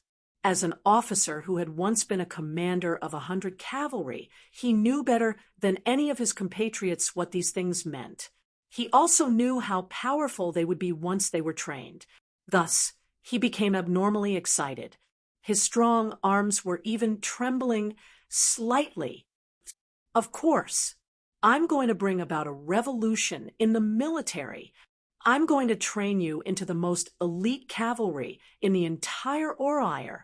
I'm going to make all the enemies tremble when they hear your name. Now, tell me, are you willing to accept this challenge? Andre's eyes released 2 beams of light as he stared at the 2-meter-tall man. I swear in the name of the god of war, Quintus, I'm willing to accept all your training and never betray you. Without any hesitation, Buzz knelt on one knee and cut his face with a dagger. He swore the heaviest oath of the Brant people. I swear to, me too. Me too. In an instant, all the slave soldiers stopped their training and gathered. They followed Buzz's steps and cut their faces. Blood flowed down their determined faces and rolled onto the grass. Looking at the desire in the eyes of these men, Andre nodded in satisfaction. He opened his arms and shouted, "Very good. I accept your oath. But let's put the ugly words first. The training will be very strict. Anyone who can't achieve the expected goal will be eliminated without hesitation. Those who fail can only be a lowly herdsman for the rest of their lives. Remember, I want an elite army that can shock the world." Buzz pounded his chest and roared with a ferocious expression, "Please don't worry. I can guarantee that there are no cowards here." Yes, we're not cowards. That's right. If those cowardly nobles didn't run away first, we wouldn't have become captives. Those damn selfish bastards have abandoned us. Anger began to spread among the soldiers.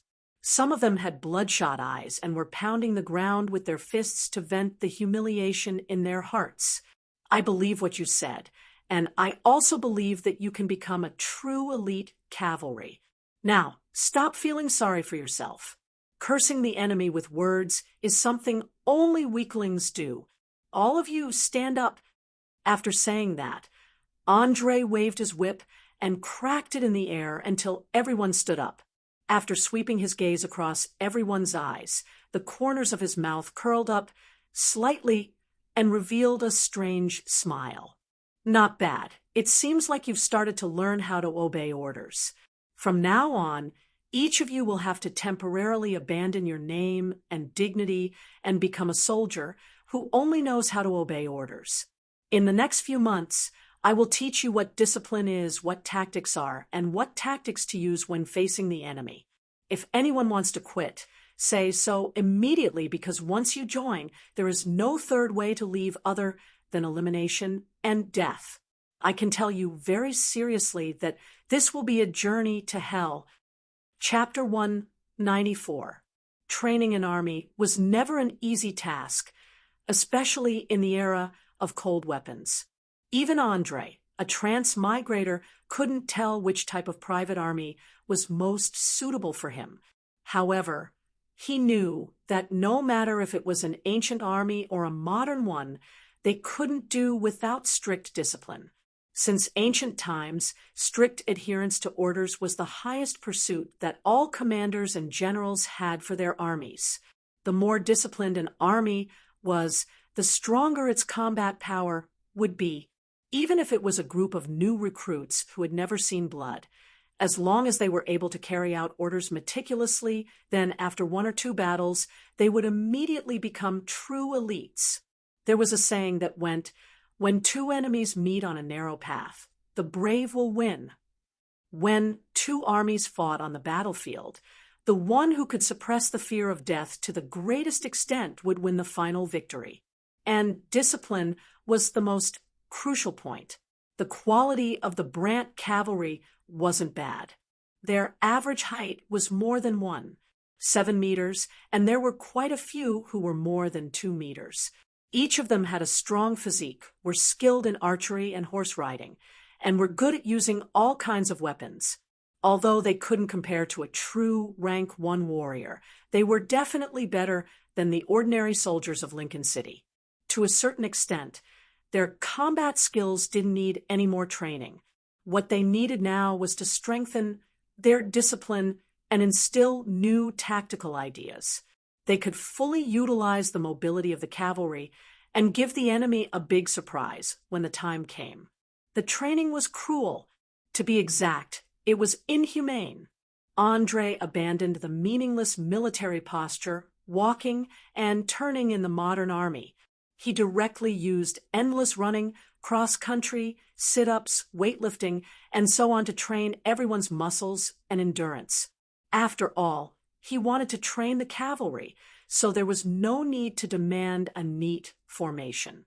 Instead, it was more important to train the strength of the upper limbs and waist. This was because whether it was shooting arrows, waving scimitars, or charging with a lance, they couldn't do without these 2 points. As for the formation and tactics of the cavalry, that was the next stage. The main thing now was to let the soldiers learn to obey orders and respond immediately after hearing them. To put it bluntly, it was like training a dog. Everyone would form a conditioned reflex. When the order was given, their bodies would react first before they could think. At the first glimmer of dawn, more than 350 Brant warriors were rudely woken up by Andre and began a day of training. First, it was a 2-hour morning run around the lakeside, followed by breakfast. After breakfast, it was immediately followed by a whole morning of strength training. He would only stop when he was dead tired. After lunch, until the sky turned dark, everyone was running and stopping. Along the way, there were people who kept vomiting, losing strength, fainting, and even temporarily going into shock. Fortunately, more than 30 people were organized in advance for emergency treatment at any time. Otherwise, someone would definitely die. After an entire afternoon of training, most of the people returned to the training ground one after another. They ate the food that had already been prepared, which included all kinds of meat, animal organs, fresh bread, vegetables, and large amounts of eggs. Almost all the nutrients that the human body needed were included. However, it was clear that the overtrained soldiers did not have a good appetite. But under the gaze of Andre's deep blue eyes, they all shook their cheeks and forced themselves to eat. Otherwise, they all knew what would happen to them. After eating and playing, the soldiers who were sore all over couldn't immediately rest. They first had to communicate with their war horses for about 2 hours, wash them, brush them, feed them, and then ride them for a few laps. After that, it was time for bedtime education. The chief of the fief, Abner, would teach everyone to read and write in the common language. At the same time, he would tell 1 or 2 short stories related to the war. It could be said that this was the favorite part of the soldiers. It was also a good time to relax. At around 9 o'clock in the evening, they took a bath in batches and then fell into a deep sleep. Time flew by. The 350 soldiers of Brant clenched their teeth. No matter how hard it was, none of them chose to quit. They didn't even complain. They silently endured the cruel training day after day. Even if Andre used extremely insulting words to curse them or whipped them, they didn't make a sound. Because of the training that lasted for more than half a month, They could feel that their bodies were transforming in the direction of professional warriors. Regardless of whether it was strength, speed, endurance, or agility, they were all significantly improved. This kind of training that was close to the limit squeezed out the potential of everyone. It was believed that if they continued for another half a month, at least a third of them would be able to cross the threshold and become a true first-rank warrior. Perhaps at the beginning, most of them were just trying their luck. But now, no one doubted Andre's words. One day, they would really become an army that would make all enemies tremble at the mention of their name. At this moment, Buzz was running around the lake with all his might. He had already become a professional warrior 3 days ago. So his breathing was stable and there were no signs of fatigue. The originally exaggerated muscles on his upper body seemed to have been compressed by some kind of force. They looked much smaller, but their strength and explosive power were a level higher.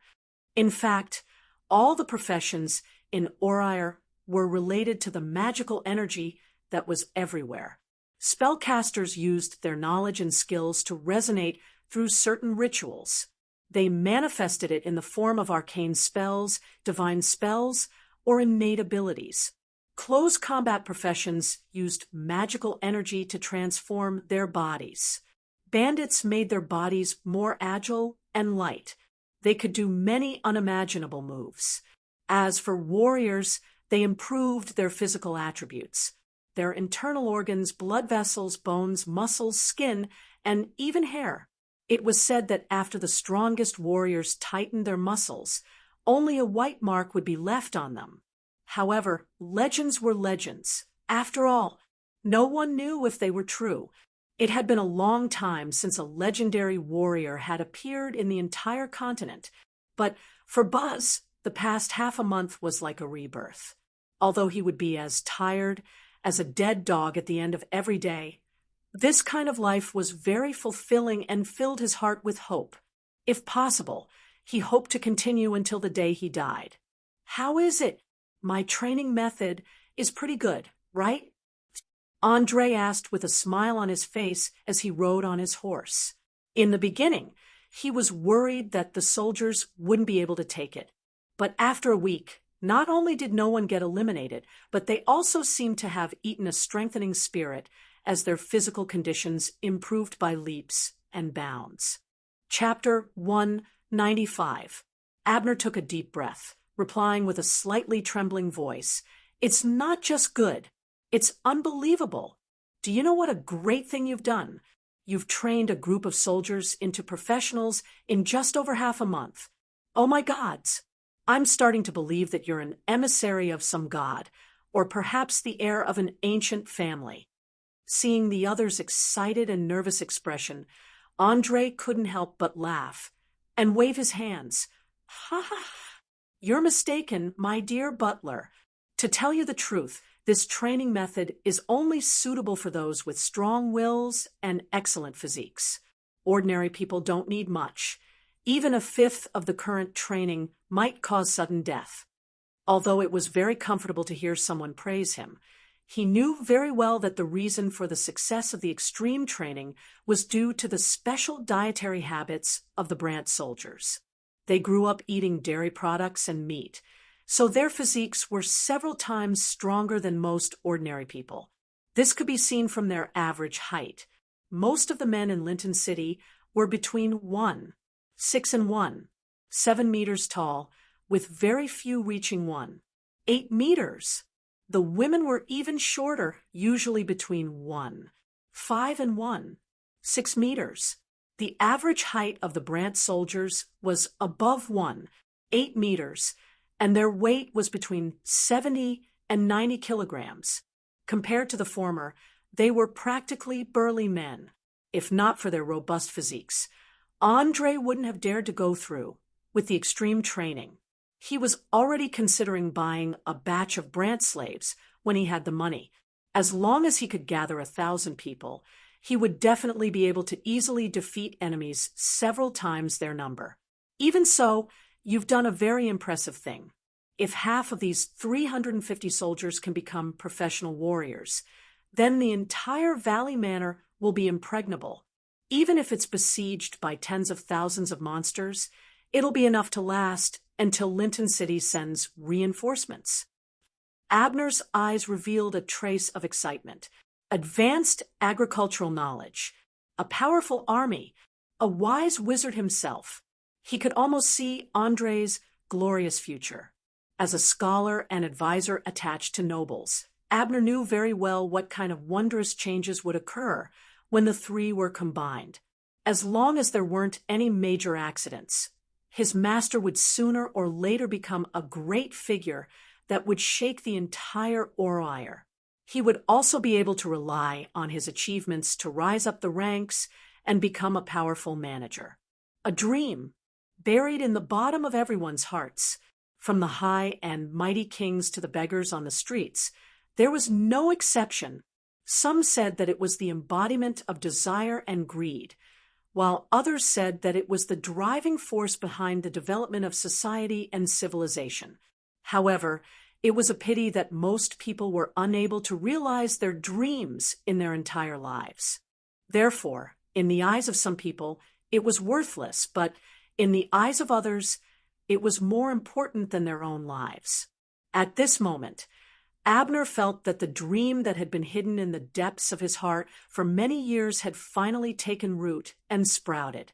As long as he walked down this path unswervingly, the chances of it coming true in the future were very high.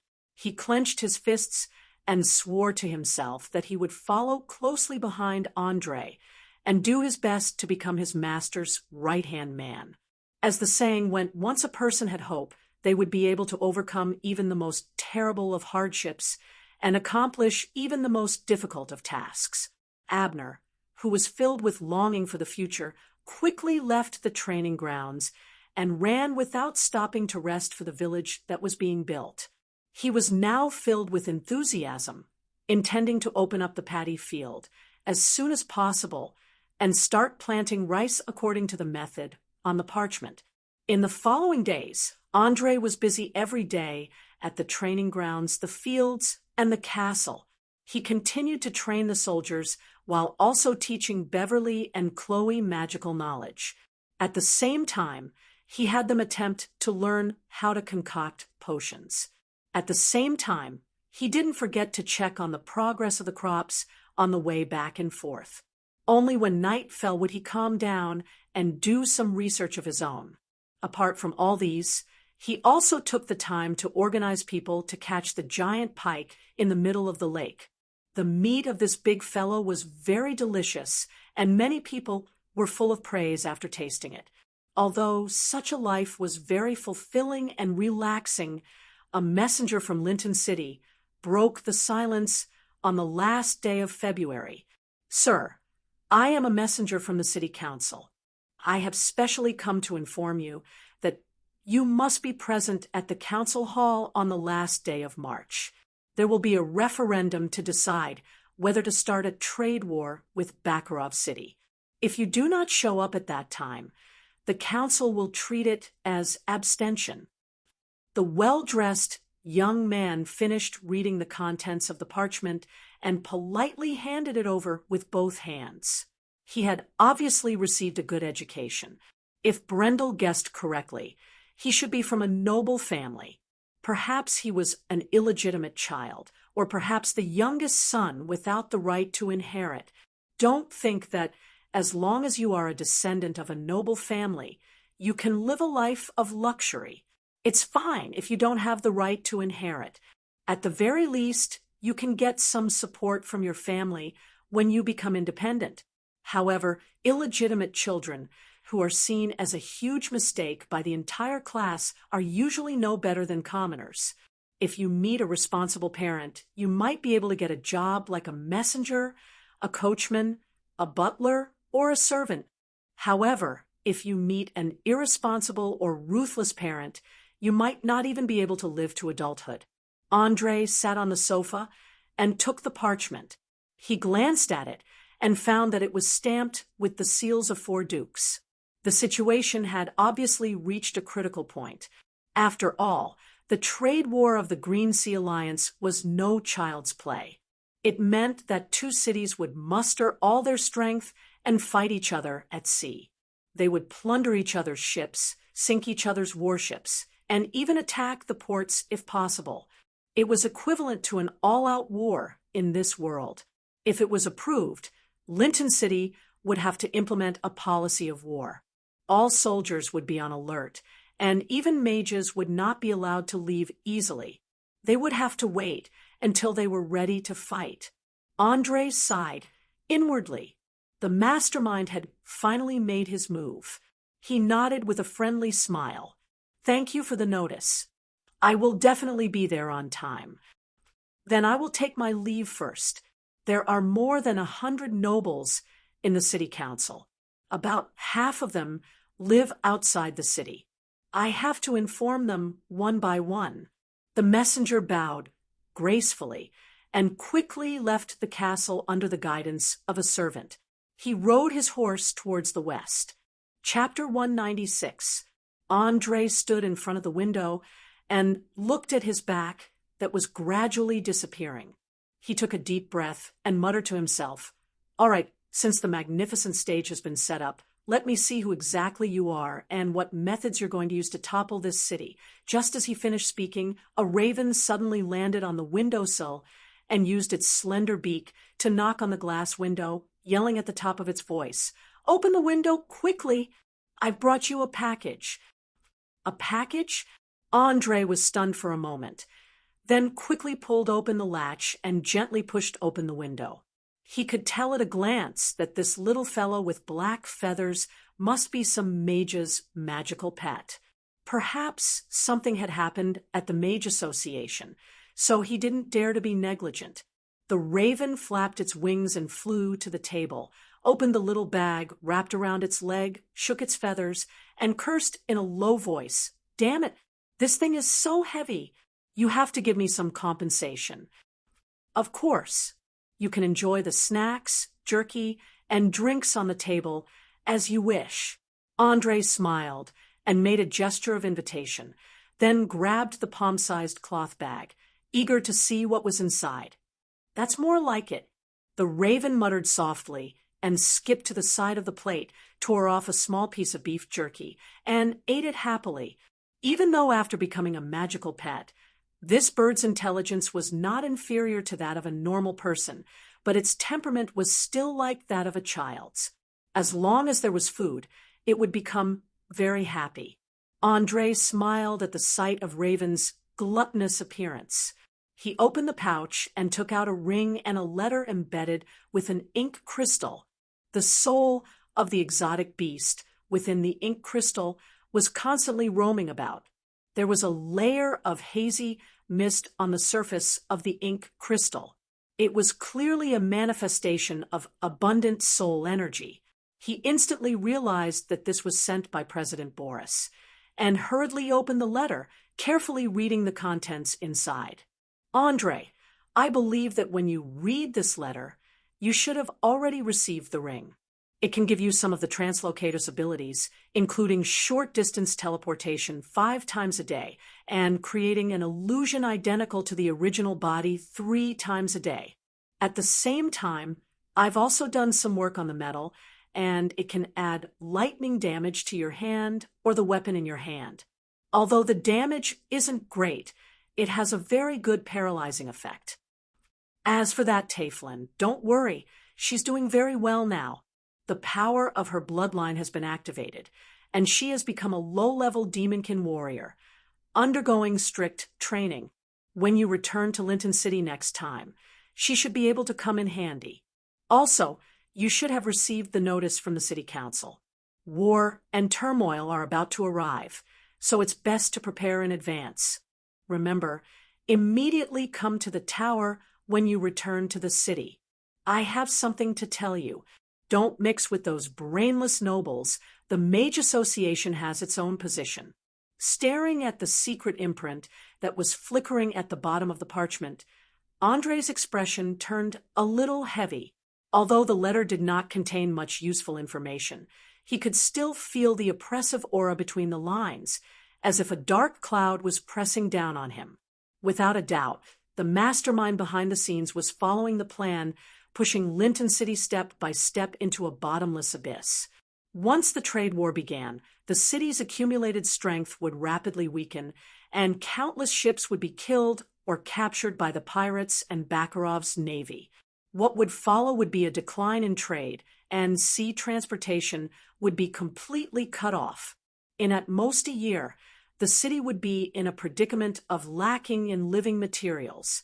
As prices soared, all kinds of social conflicts that had been suppressed before would come to the fore, such as corruption, the polarization between the rich and the poor, the bankruptcy of merchants, the inability to honor bills, and so on. If the city hall couldn't pay the army enough due to insufficient tax revenue, a rebellion to overthrow the current ruling structure would be unavoidable. Andre could almost see the smug expression on the mastermind's face. Perhaps the mastermind had made similar arrangements in the other cities of the Green Sea Alliance, intending to take control of the southernmost trade alliance in one fell swoop. Thinking of this, his gaze suddenly became deep. He silently took off the stun ring on his left index finger, and then put on the ring of the shifter beast. Instantly, white arcs of electricity shot out from his hand, making crackling sounds like bamboo burning. Even in the daytime, it was abnormally dazzling. Perfect, as expected of the work of an archmage. Whether it's the craftsmanship or the enchantment, there's not a single flaw. Compared to this, Andre glanced at the stun ring he just took off and shook his head with a bitter smile. Compared to this, my work is really crude. Looks like I need to practice making magic items. Having said that, he turned around and left the room, leaving Raven to make a mess of the food on the table. This clever bird seemed to be tired from flying. After eating and drinking, it directly lay on the table and took a nap. Its comfortable appearance made the maid standing next to it very jealous. One had to know that whether it was the snacks baked with honey, milk, eggs, and wheat flour, dried meat cooked with spices, or green tea that cost 60 gold coins per kilogram, they were all expensive luxuries. Most people would never be able to eat them in their lifetime. Now that they were being ruined by a bird, it would be strange if the maid felt good about it. But obviously, she didn't dare to do anything to Raven. After all, it was still a mage's magic pet. It might have some supernatural abilities, so she could only watch helplessly. Passing through the dark corridors of the castle, Andre went straight to the warehouse at the bottom of the castle. Just as he walked down the stairs, he heard the sound of weapons colliding and the rapid breathing of two women. Following the light from the torches, he could vaguely see that not far ahead, a woman with short brown hair and wearing leather armor was waving a rapier and a dagger, forcing Chloe into a corner. The cold gleam of the sharp blade was close to the girl's fragile throat several times. The chest of the tight clothes was even cut open, revealing a beautiful snow-white scenery. The short brown-haired woman's movements were very agile, and her reaction was ridiculously fast. Every time she attacked, the angle of her attack was very tricky. It was already not easy for Chloe to resist for so long. Seeing that his fiancée was sweating all over and was about to lose, Andre raised his hand and snapped his fingers. He smiled and said, "Reese, let's call it a day. It seems that you are indeed a very good teacher. You can actually make Chloe have a good fencing ability in such a short time. Here, this is the reward that you deserve." He gently threw the ring of vertigo that he had just eliminated. It drew a beautiful arc and accurately landed in the palm of his opponent. Chapter 197. As soon as the silver ring entered his hand, Reese sensed a trace of energy fluctuation from it. He exclaimed in surprise, "A magic item?" Thieves were usually very sensitive, especially those with rich experience. They could tell what was valuable and what wasn't with just their eyes, so they also had the ability to identify all kinds of items. It was just that they weren't as professional and accurate as mages. Andre smiled and nodded. You have a good eye. This is a magic ring. It can shoot a level 0 arcane spell called Stun every day. It can catch the enemy off guard in close combat. Wow, this is a big surprise. Thank you so much for your generosity. Reese put the ring on his middle finger and wiped it with his sleeve. As someone who often had to move alone, she knew how precious this seemingly insignificant ring was. It could save her life at a critical moment, so she couldn't hide her excitement. Chloe left her teacher behind and came to Andre's side. She ran her fingers through her long black hair and waved her rapier. Dear, what do you think of my swordsmanship now? How many enemies can I deal with at once? As she asked, she performed a few beautiful thrusts. Compared to half a month ago, she was like a completely different person. It had to be said that although this noble girl was a little out of line, her talent in combat was not bad. She had also learned some swordsmanship before, so once she found a suitable pattern for herself, her battle prowess increased by leaps and bounds. Although she could only defeat a few goblins at the moment, she already had some ability to protect herself. The rapier in her hand was a relic left behind by the bard Cole. Whether it was the weight or the length, it was just right. Mithril was also mixed in when it was forged, so it was exceptionally light, sharp, and sturdy. Even iron armor could be easily pierced through with it. Andre didn't want to dampen the girl's enthusiasm. He shook his head with a smile and took out a handkerchief to wipe off the sweat on her face and neck. In particular, her wet, white shirt stuck to her skin, showing off her seductive figure. It made him a little restless. Why are you just smiling and not saying anything? Could it be that my level is too low? Chloe's mind was a little slow, and she didn't realize how attractive she was at the moment. She stood on her tiptoes and walked with the catwalk that she had learned recently, revealing a sexiness that didn't match her young age. Pooh! Reese, who was standing not far away, couldn't help but cover his mouth and laugh. He immediately raised his hands and shouted, "Don't look at me like that. I'll leave now, you guys continue." After saying that, she ran up the stairs like a gust of wind and disappeared without a trace in the blink of an eye. Chloe blinked and asked inexplicably, "What is she laughing at?" "Don't mind it too much. Rogues think differently from us normal people. In order to maintain their sharp reactions, they are more or less neurotic. Let's go. You should go take a bath now and start learning magic." With that, Andre took off his cloak and draped it over the girl's body. As a person who valued privacy, he didn't want other men to see his fiancée's half-naked body. "Oh, I think I understand what's going on now." After the cloak was draped over her body, Chloe showed an expression of sudden realization. However, she didn't immediately tighten the cloak's belt. Instead, she deliberately pulled the collar lower, revealing the white, translucent cloth wrapped around her chest. She then deliberately stuck out her tongue and licked her lips seductively. "My dear, don't you want to do something now? We have at least 40 minutes to make good use of." As soon as he finished speaking, the girl threw away the cloak and pounced on him like an octopus, kissing him madly. At this moment, she was like a raging flame, completely dominated by lust. Waves of ecstasy came from her mouth.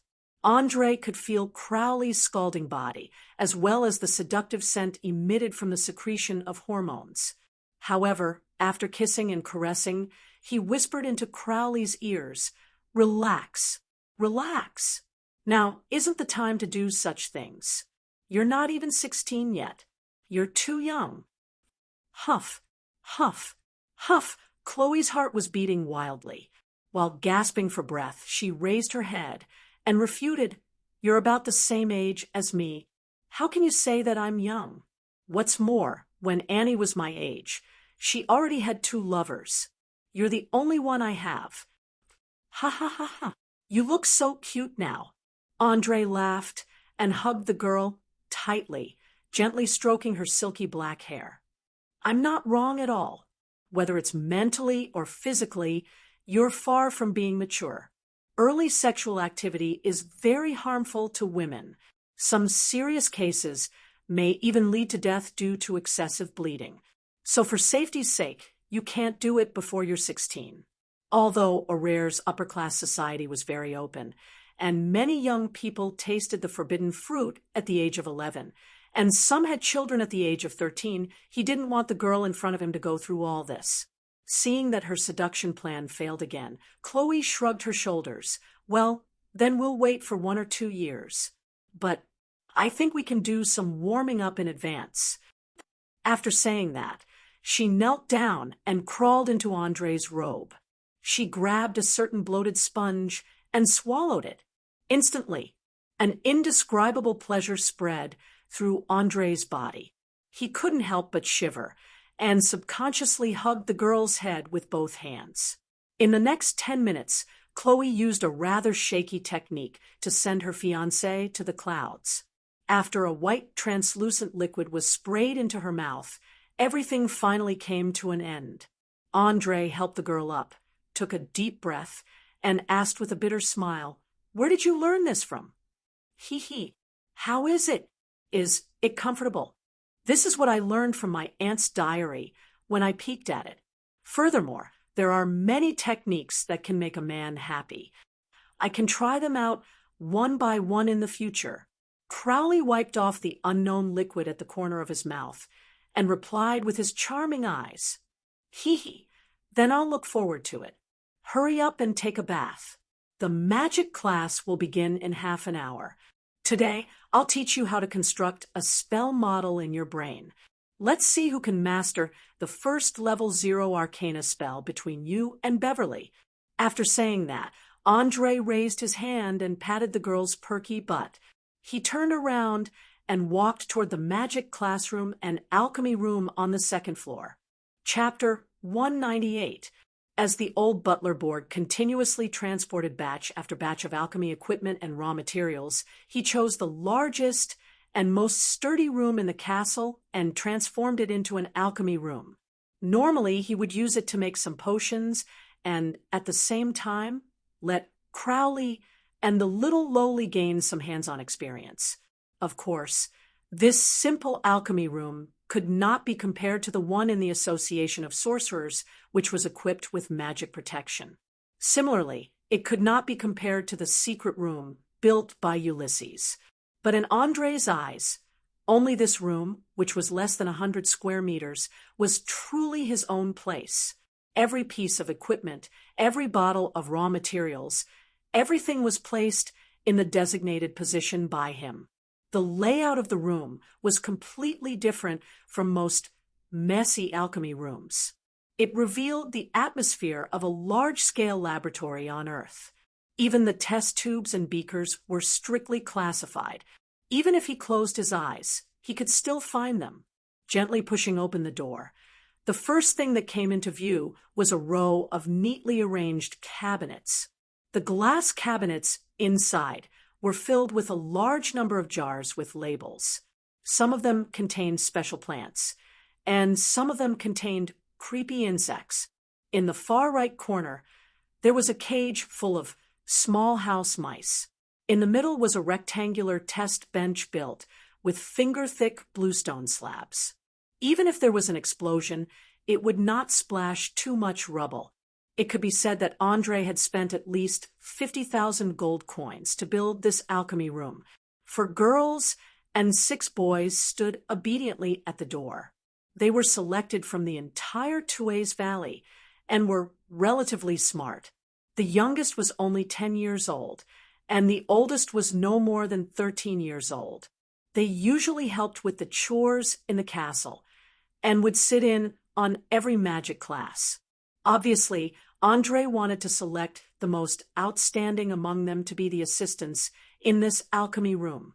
After all, whether it was making potions or magic items, there were many steps needed, especially processing leather, carving wood, controlling the temperature of the fire, smelting metal, and so on, which did not require too much arcane magic.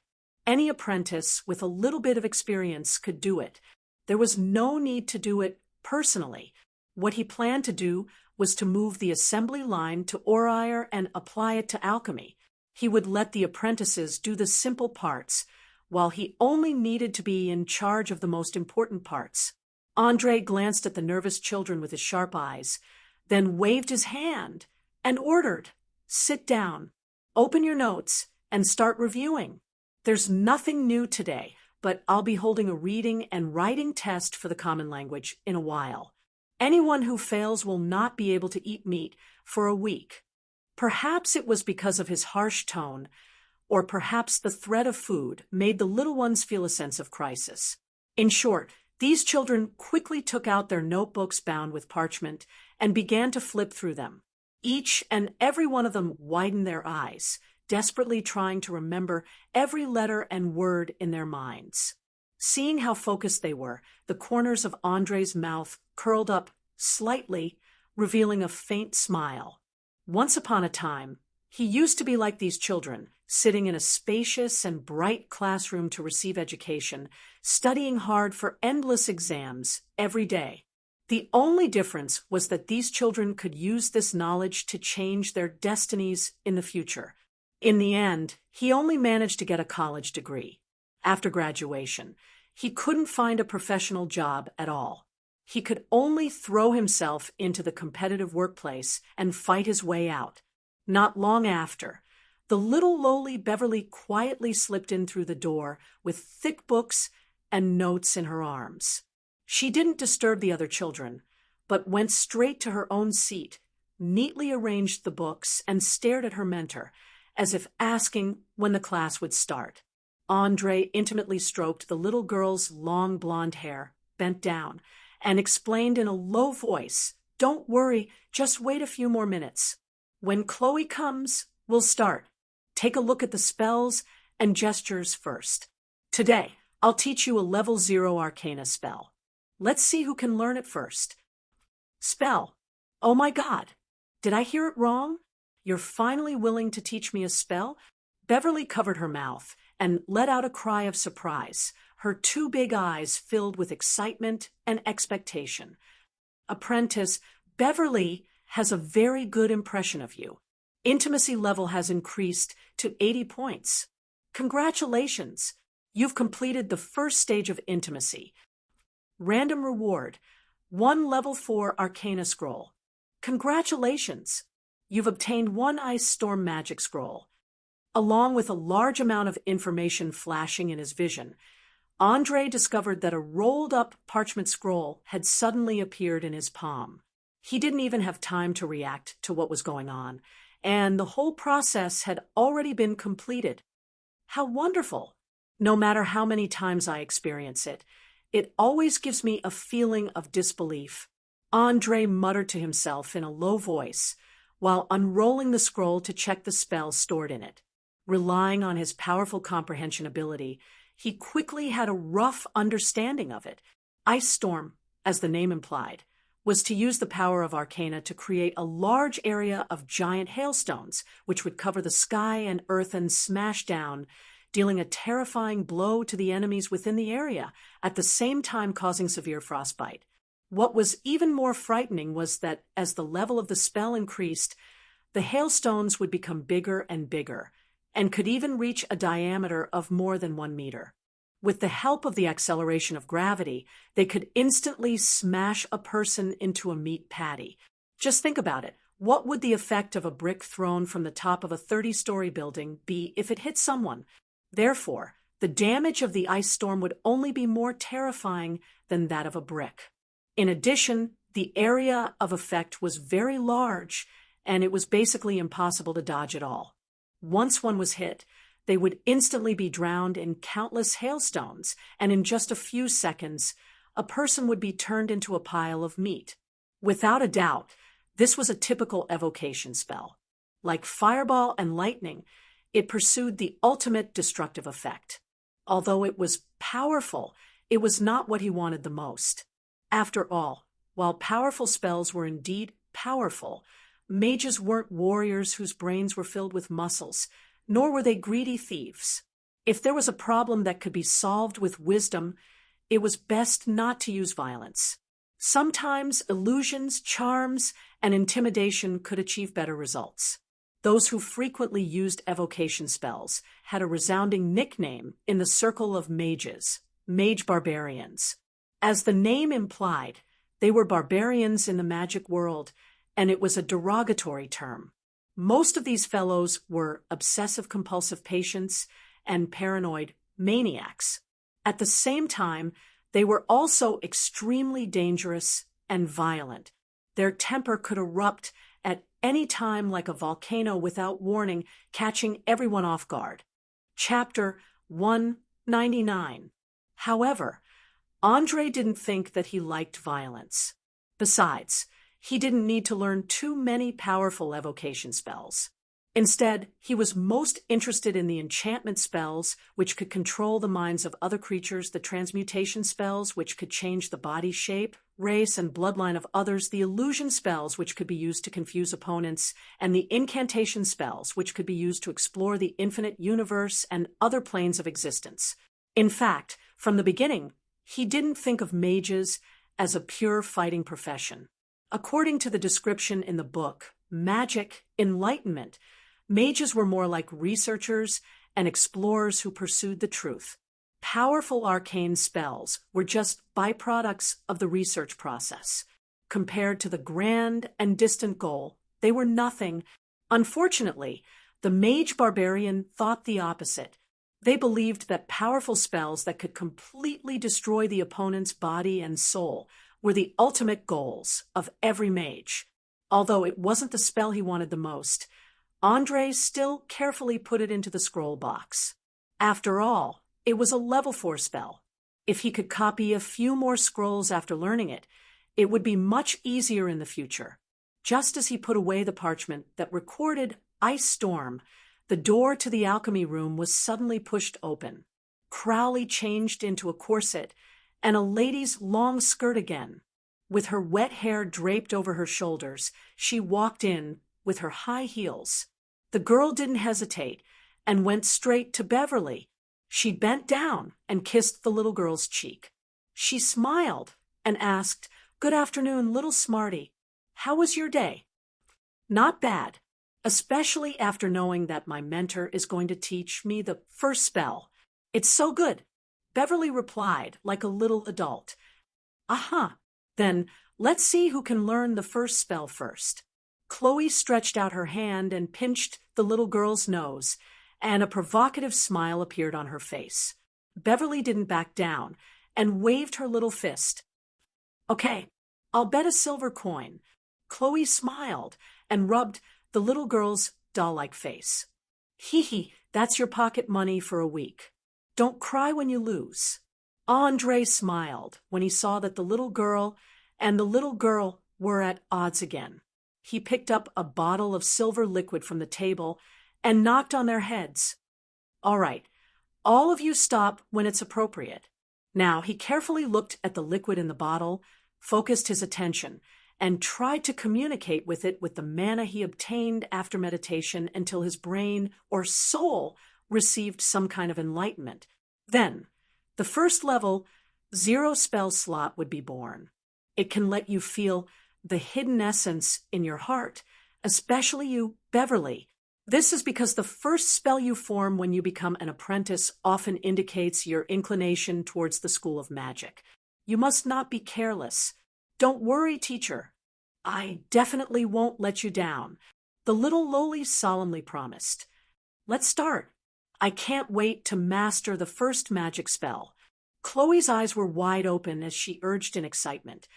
"Since that's the case, we'll do as you wish." After Andre finished speaking, he directly opened the cork and poured out all the liquid.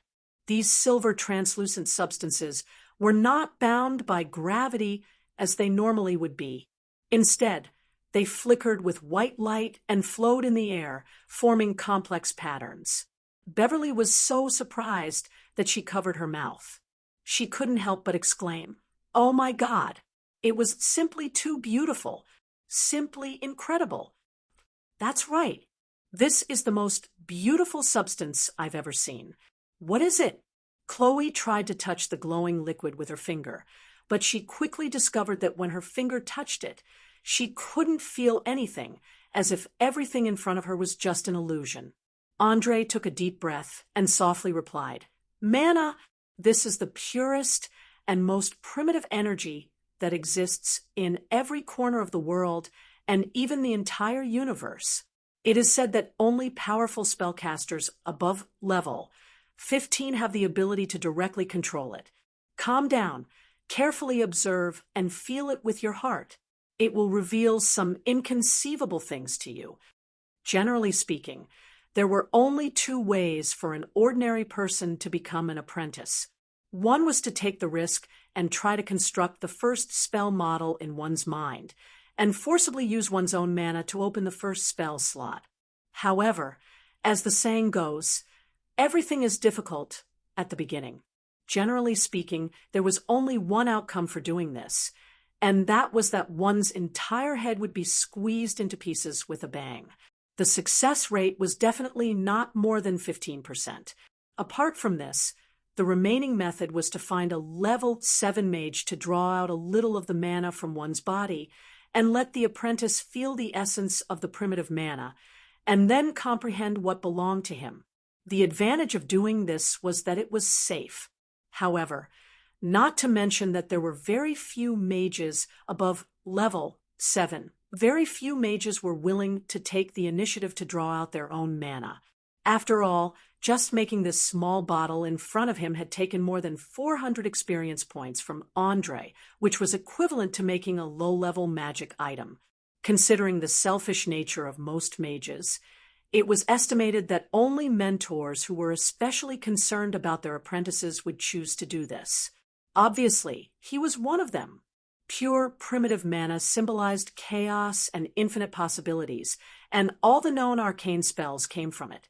It was said that in ancient times some intelligent creatures discovered the existence of mana through observing all kinds of strange supernatural phenomena, and researched many spells based on these phenomena.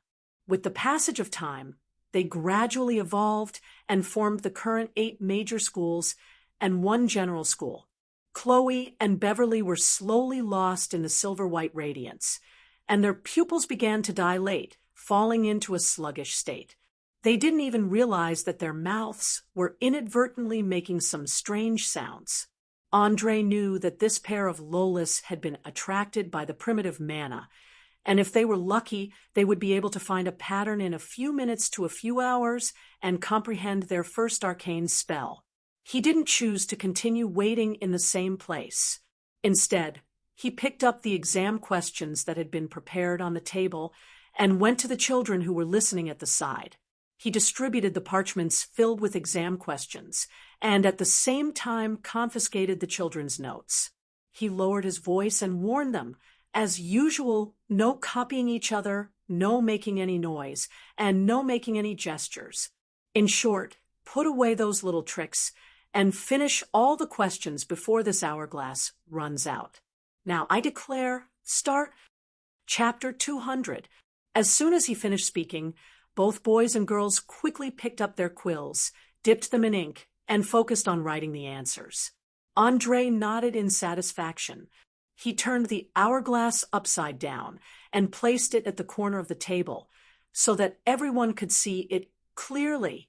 Apart from the sound of the quill rubbing against the parchment, the only sound that could be heard in the alchemy room was the faint sound of breathing. Andre turned back to the experiment bench and took out the ice storm scroll he'd just obtained. He began to carefully analyze the spell's structure. Now that the mastermind had bared his fangs, he urgently felt that he had to increase his strength as soon as possible. Otherwise, let alone defeat him, even protecting those closest to him would be a problem. After all, the shadow that loomed over Linton City and the entire Green Sea Alliance wasn't just 1 or 2 people, but an enormous organization. They were powerful, had a clear division of labor, and were numerous. Every one of them was an elite. What was even more frightening was that these people usually hid in unknown corners. Even the tip of the iceberg was enough to make one shudder. As a typical conspiracy theorist, Andre believed that the mastermind's goal was definitely not as simple as it seemed. There had to be something else behind the seizure of power. However, he couldn't tell with the information he had so far, so he had to make more preparations. Otherwise, the roles of hunter and prey could be swapped at any time. After all, it wasn't as if he hadn't seen wild beasts rush out of traps and bite hunters to death in lonely mountain town. Thus, it was always good to have a backup plan. Even if the worst came to worst, he could still escape safely. Andre, who was fully immersed in his study of magic, easily forgot the passage of time. Before he knew it, an hour and a half had passed. Even though he'd already learned 2 level 4 arcane spells, the new spells still took up a lot of his energy. With a flash of blinding white light, the Ice Storm scroll was successfully copied into the spellbook. Feeling the chill emanating from the pages, he finally let out a sigh of relief. He gently stroked the pages and muttered to himself, "There are quite a lot of arcane spells. Looks like I'll have to start preparing a new spell book. Otherwise, the 60 pages will be filled up in no time." What a headache! A few months ago, the necromancer Ulysses had told him that this spellbook could only store 60 spells at most. Now, more than half of it had been used up, and Andre's desire to learn new arcane spells was becoming more and more insufficient. Therefore, he had to start collecting materials. This time, he had to get it done in one go. It would be best if he could get some dragon skin that could store spells above level 7. Of course, this dragon skin did not refer to the real dragons that soared in the sky. It referred to the subspecies of dragons that had the bloodline of dragons, such as pterosaurs, battlemounts, dinosaurs, dragon turtles, giant crocodiles, and other powerful scaled creatures. After all, in Oriar, anything with the word dragon in their name was not easy to deal with. Basically, they were either tough, had strong vitality, or had special abilities. Some even had both. Not only could their skin be used to make spellbooks, but it was also a material for high-quality armor. Shields, armors, helmets, gloves, bracers, boots, belts, it could be said that these tough skins had a wide range of uses. In addition to the scarcity of production, nobles and ordinary adventurers were sparing no effort to collect them. It was extremely difficult to get a few pieces of them, and the price was extremely outrageous. Often, half a meter of them could be sold for tens of thousands of gold coins. Just when Andre was holding the spellbook and thinking about how to get a piece of dragon skin, a strange sound suddenly sounded in the room. Bang! Bang! Bang! Bang! The original flowing magic power formed into 2 spheres. One of them was very calm and stopped in front of Chloe, while the other one began to show a dark green color, boiling like boiling water and emitting a pungent smell.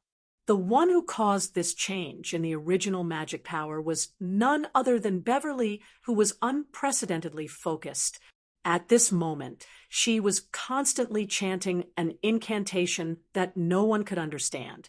Her 2 hands drew a complicated pattern in the air, and her small body faintly formed a tiny magic vortex. Obviously, the girl had comprehended something from the energy and was trying hard to construct a complete spell model in her brain. Seeing this, Andre hurriedly and noiselessly approached her, preparing to deal with any unexpected situations. One had to know that even if it was a rank 0 arcane spell cast by an apprentice, it would still be very destructive to ordinary people. He had to be careful to avoid unnecessary tragedies. Aback, Celine, Leica, intermittent incantations kept coming out of the little Loli's mouth. After a few minutes, her forehead was covered with dense beads of sweat. She raised her right hand high and pointed at the window in front of her. In an instant, that dark green liquid shrank into a fingernail-sized pellet and flew out with a whoosh, accurately hitting the window frame with a bang. The unknown liquid was like a strong acid, corroding a large piece of wood in a short few seconds, and the sizzling sound was incessant. Andre almost immediately recited the name of this rank 0 arcane spell in his mind, acid sputtering. It belonged to the incantation branch, and through connecting with the extra-dimensional space, it could summon a highly corrosive acid bullet, causing a fatal blow to the target. Perhaps it was nothing in the eyes of a high-level professional, but for an ordinary person, it was enough to corrode a large piece of skin and flesh. If the treatment was not timely, it would be fatal in less than half a minute. Without a doubt, this little girl's magic talent leaned towards the incantation branch. Usually, people who chose this branch subconsciously desired to dominate others and hoped that others would unconditionally obey them. Generally speaking, they were born leaders, but this leader treated their summoned creatures much better than their companions.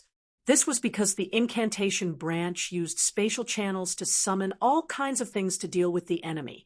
There were inanimate objects such as spider web, grease, mage armor, and so on. There were also living creatures such as summon monsters 1 to 9, summon demons, summon devils, summon heavenly creatures, and so on. They could even let the body pass through the dimensional channel to another place.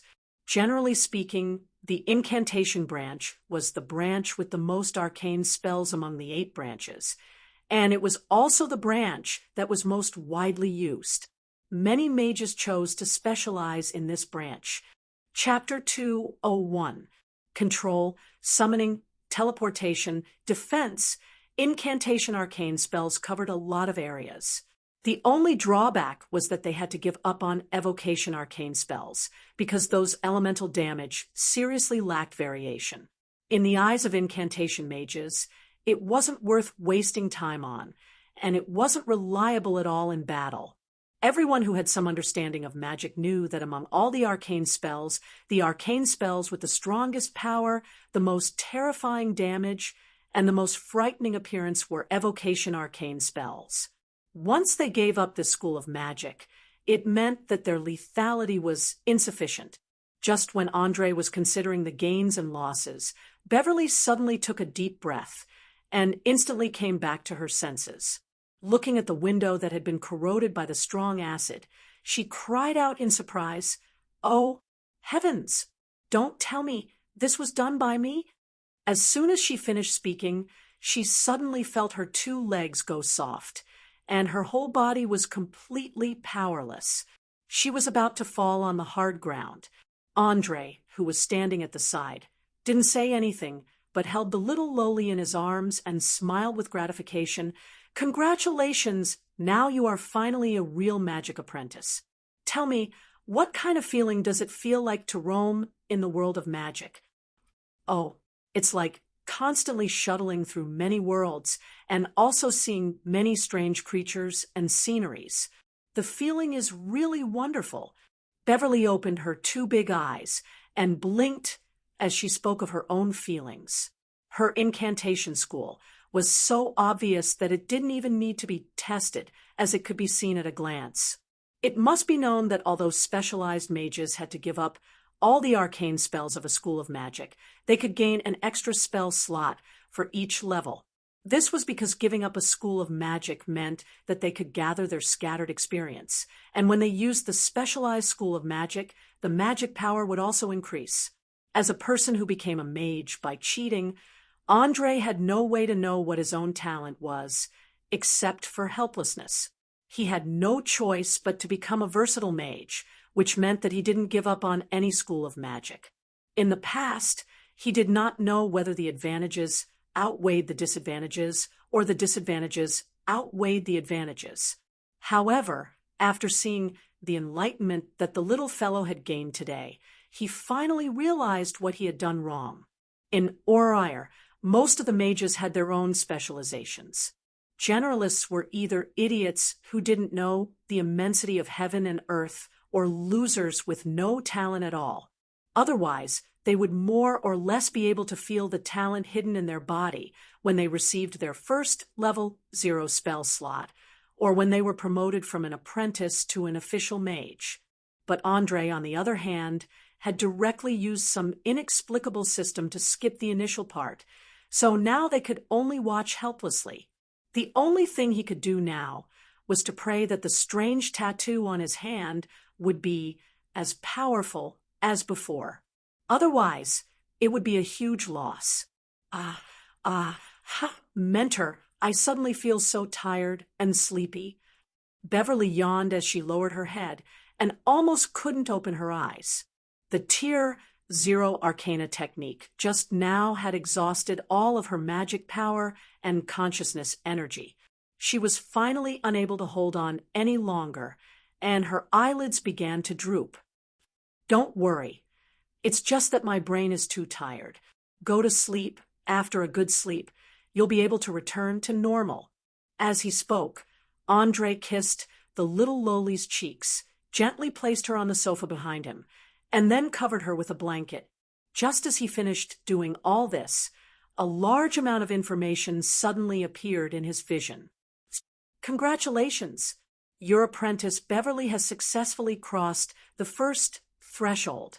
Because the apprentice saw the vast and boundless universe when she was observing the primal magic energy, her intelligence attribute has permanently increased by 1 point. Now, her intelligence has reached 16 points, and she has also learned the level 0 Arcana technique, acid sputtering. Apprentice Beverly has officially become a level 0 apprentice. You have completed the first step of nurturing. You have obtained a chance to draw a reward.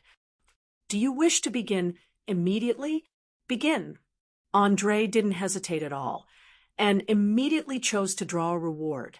He couldn't wait to see what good things could be obtained from nurturing an apprentice, whether it was a magic scroll or a magic item. Randomly drawing a reward. Congratulations! You have obtained a chance to randomly obtain a special bloodline. Attention! Attention! Detected that your body contains a thin bloodline of a creature from another plane. Do you wish to activate it? If you choose to activate it, the randomly drawn bloodline will automatically strengthen the original bloodline. If you choose to give up, then the new bloodline will completely replace the hidden bloodline in your body.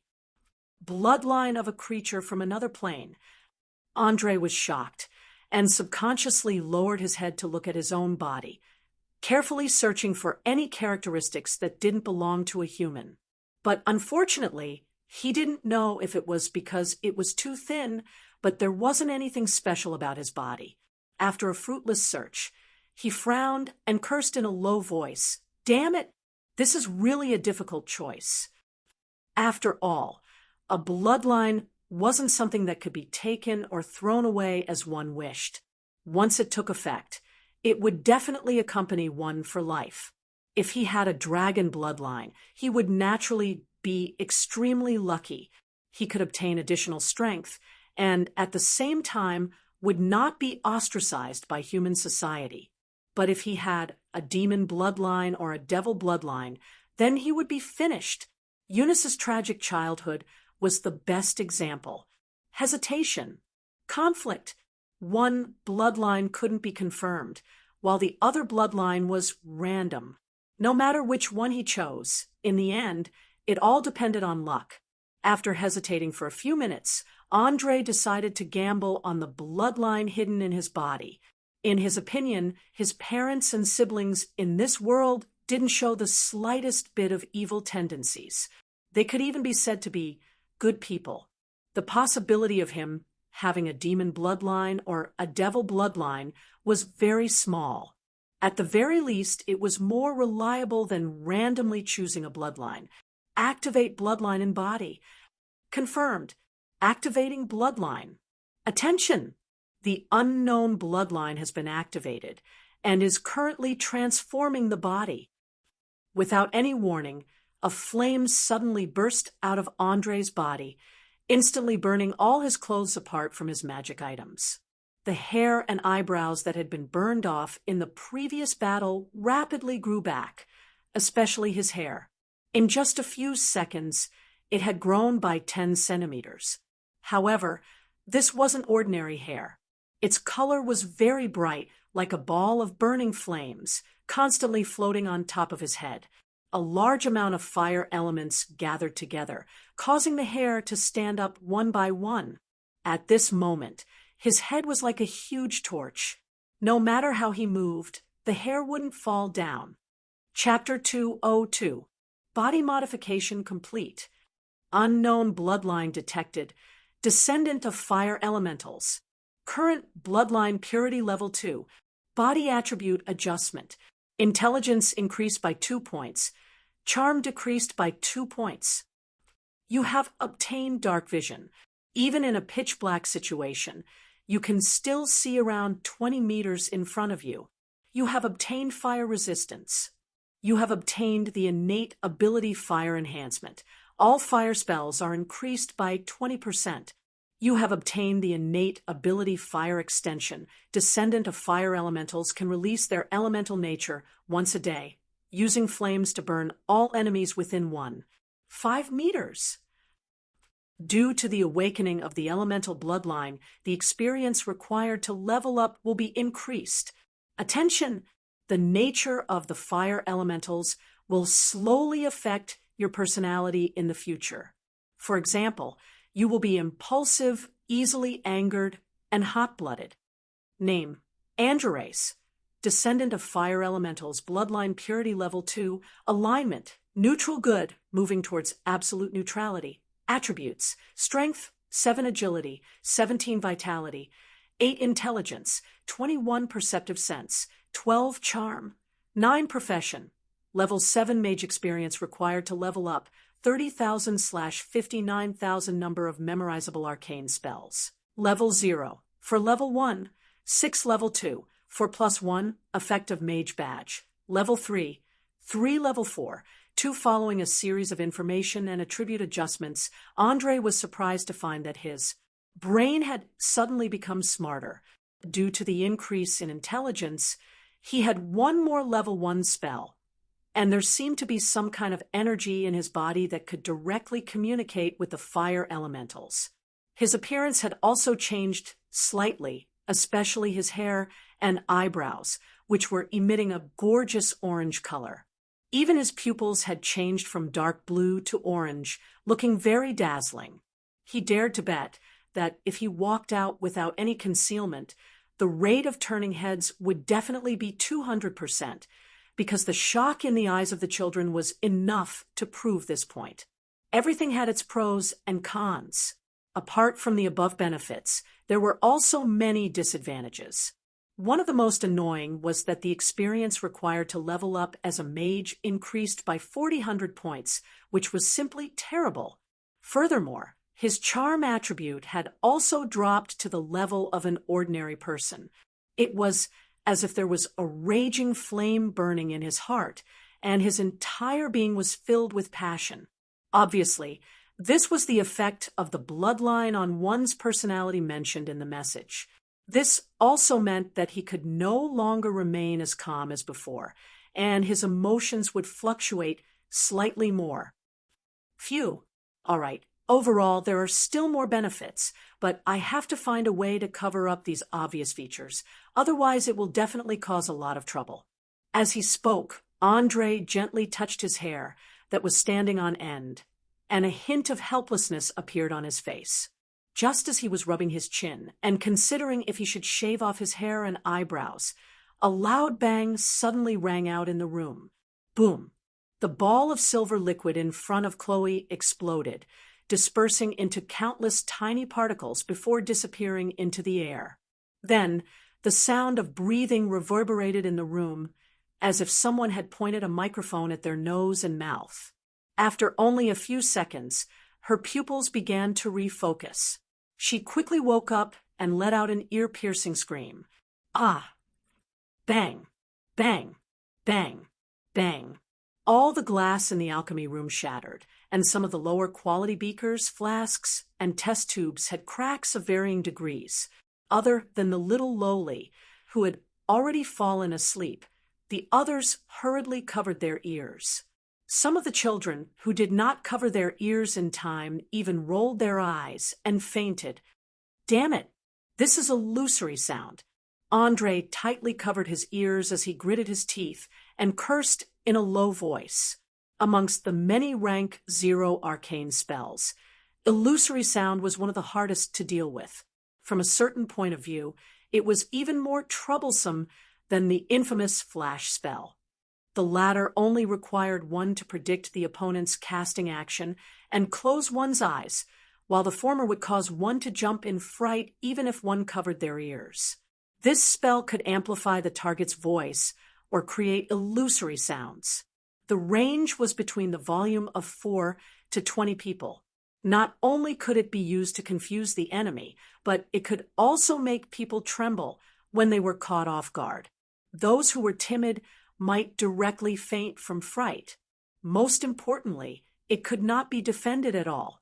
One could only be mentally prepared in advance. Without a doubt, Crowley's talent in magic was in the illusion department. This department was good at deceiving the senses and mind of the opponent. For example, making the opponent see illusions that didn't exist, turning a blind eye to real things. In front of the illusion department's magic, hearing, sight, smell, touch, taste, and even dead memories could be fake. Some advanced spells could even confuse a specific person, and the people around him would not be aware of it at all. Of course, as a bard, Chloe did not need to choose a school to specialize in. However, this talent would affect her choice of arcane spells in the future, as well as her learning speed. In fact, with the success of the first level 0 arcane spell, this seemingly weak noble girl had already become a trainee bard, although her fighting ability and professional skills had been enhanced. The effect of illusion sound was not long. It only lasted for a few seconds and then disappeared completely. Only the broken glass everywhere told the story of what had just happened. When everyone in the room was still shocked by the damage caused by the sound, the door was suddenly kicked open. The female thief, Leslie, rushed in first and shouted nervously, "What's wrong? What happened? Miss Chloe, are you okay?" The other 2 guards followed closely behind her. The second man rushed in and saw Andre's strange appearance at first glance. He shouted in a hoarse voice, "Oh, oh, oh, oh, oh, my God, the God of guards above, over there. And Andre, Mr. Andre, may I ask if it's you?" The last guard who came in asked cautiously, although the flame-like hair and eyebrows looked quite shocking. The facial features and body shape did not change too much. As long as one looked at it carefully, they could still tell it was him. "Of course it's me. Who else do you think it is?" Andre shrugged with a smile and replied in a half-joking tone. He noticed that the guards' hands were already on the hilts of their swords, and their faces were also very nervous.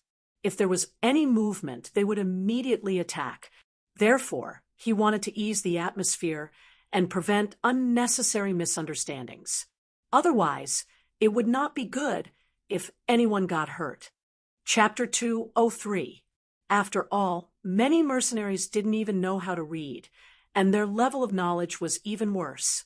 It was probably very difficult for them to distinguish between special bloodlines. For them, when they encountered something they weren't familiar with, there were usually 2 ways. One was to turn around and run, while the other was to try and kill it. However, judging from the reactions of the 3 guards, it was obvious that they intended to choose the latter. Liz first glanced at the broken glass on the ground, then looked at the window frame that was corroded by the strong acid. He asked with a face full of shock, "My God, you didn't do some terrible experiment, did you?" Andre spread out his hands. "All right, I admit that there was a small situation just now, but it's far from being dangerous. Look, isn't everyone fine?" "Yes, those poor children just fainted. They didn't have their stomachs cut open, nor did they lose an arm or a leg. I think they must have been blessed by the goddess of luck." The corner of Lys' mouth twitched as he spoke, and he quickly walked to Chloe's side. He carefully touched the girl's body to make sure that she wasn't injured. "Don't look. I guarantee that she's fine. Also, don't think that magic is so scary. This is just an apprentice's initiation. Although it looks scary, it's actually not that dangerous." Andre really couldn't stand the strange looks of the guards, so he had to open his mouth to explain. These guys obviously misunderstood what had just happened. Their nervous looks made it seem as if magic was a scourge, and every inch of their muscles was extremely tense. Just as the two were talking, Chloe suddenly took a deep breath and instantly came back to her senses. Her breathing quickened as she looked around. She immediately jumped up and shouted excitedly, "Did I do all of this? This is great. I did it. I finally succeeded in learning my first arcane spell." Looking at the excited look on the girl's face, Andre smiled and nodded. "That's right. You're now an apprentice bard. As long as you have 2 rank 0 arcane spell slots and master more than 4 rank 0 spells, you'll be a true rank 1 bard. Of course, you can't fall behind in other aspects." "Huh. I knew that one day I'd be a great adventurer. In the future, we can explore the deserted forests together, excavate ancient ruins, look for mysterious and terrifying monsters, and defeat powerful and evil enemies." Chloe's nerves were now extremely excited, and her eyes were constantly shining as she spoke of her dreams. The whole process lasted for a full 5 minutes. As her passion subsided, she finally realized that something was wrong. She asked Reese with a puzzled expression, "What's wrong? Why aren't you talking?" "My dear young lady, your reaction is quite slow. Look, you'll know when you turn around." Reese pointed behind the girl. "Behind me?" Crowley turned around in a daze and instantly covered his mouth in shock. His eyes widened as he muttered to himself, "The goddess of dawn, Lucia, bless me. It's so cool and beautiful." Hearing this, Reese immediately sighed helplessly. My dear lady, this isn't the main point, is it? Normally, shouldn't you ask what happened first?" Even though she had been together for a period of time, she was already used to the noble girl in front of her. Occasionally, she would show off her natural naivety, but now it seemed that her mental state was not quite the same as a normal person's. "What does it matter? No matter what he looks like, he'll still be my lover. Most importantly, I want to touch that flame-like hair with my own hands."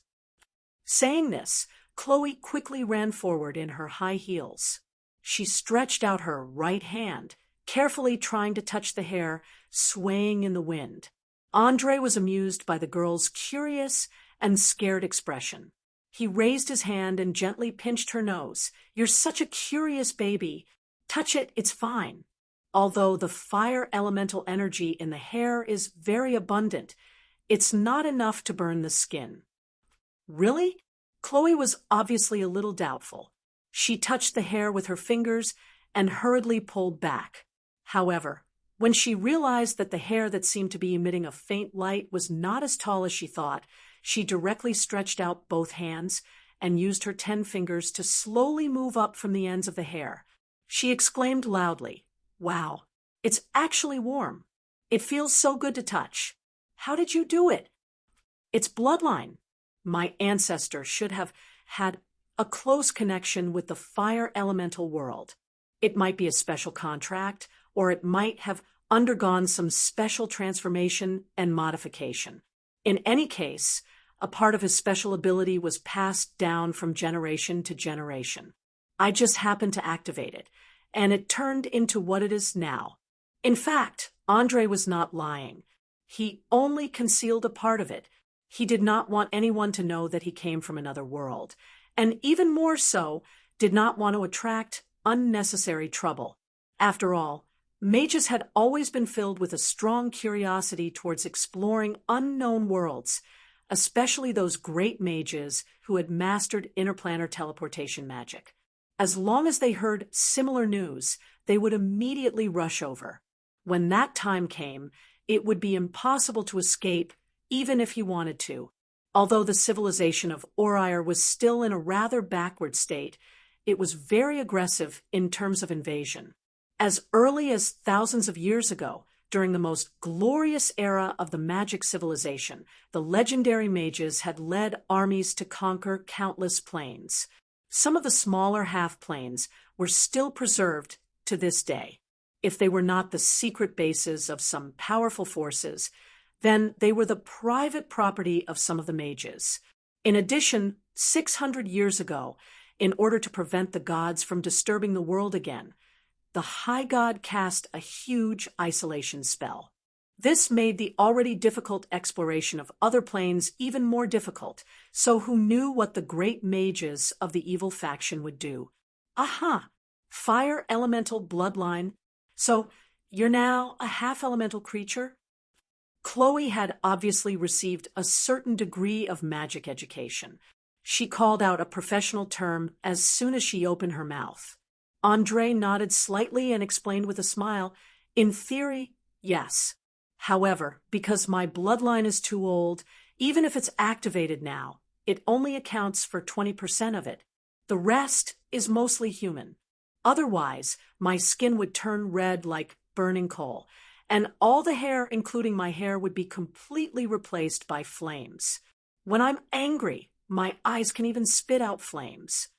Chapter 204. Damn it! So, you've obtained some innate abilities? Liz was about to go crazy with jealousy. In her eyes, Andre being able to become a mage was already one in 1,000 lucky ones. Now that he had awakened his bloodline, how could ordinary people live? Not many, only 2 or 3. As for what they are, I can't tell you. I plan to leave them for the crucial moment to give the enemy a surprise. Remember, you're not allowed to mention this to anyone, or else. At this point, Andre's eyes suddenly became sharp.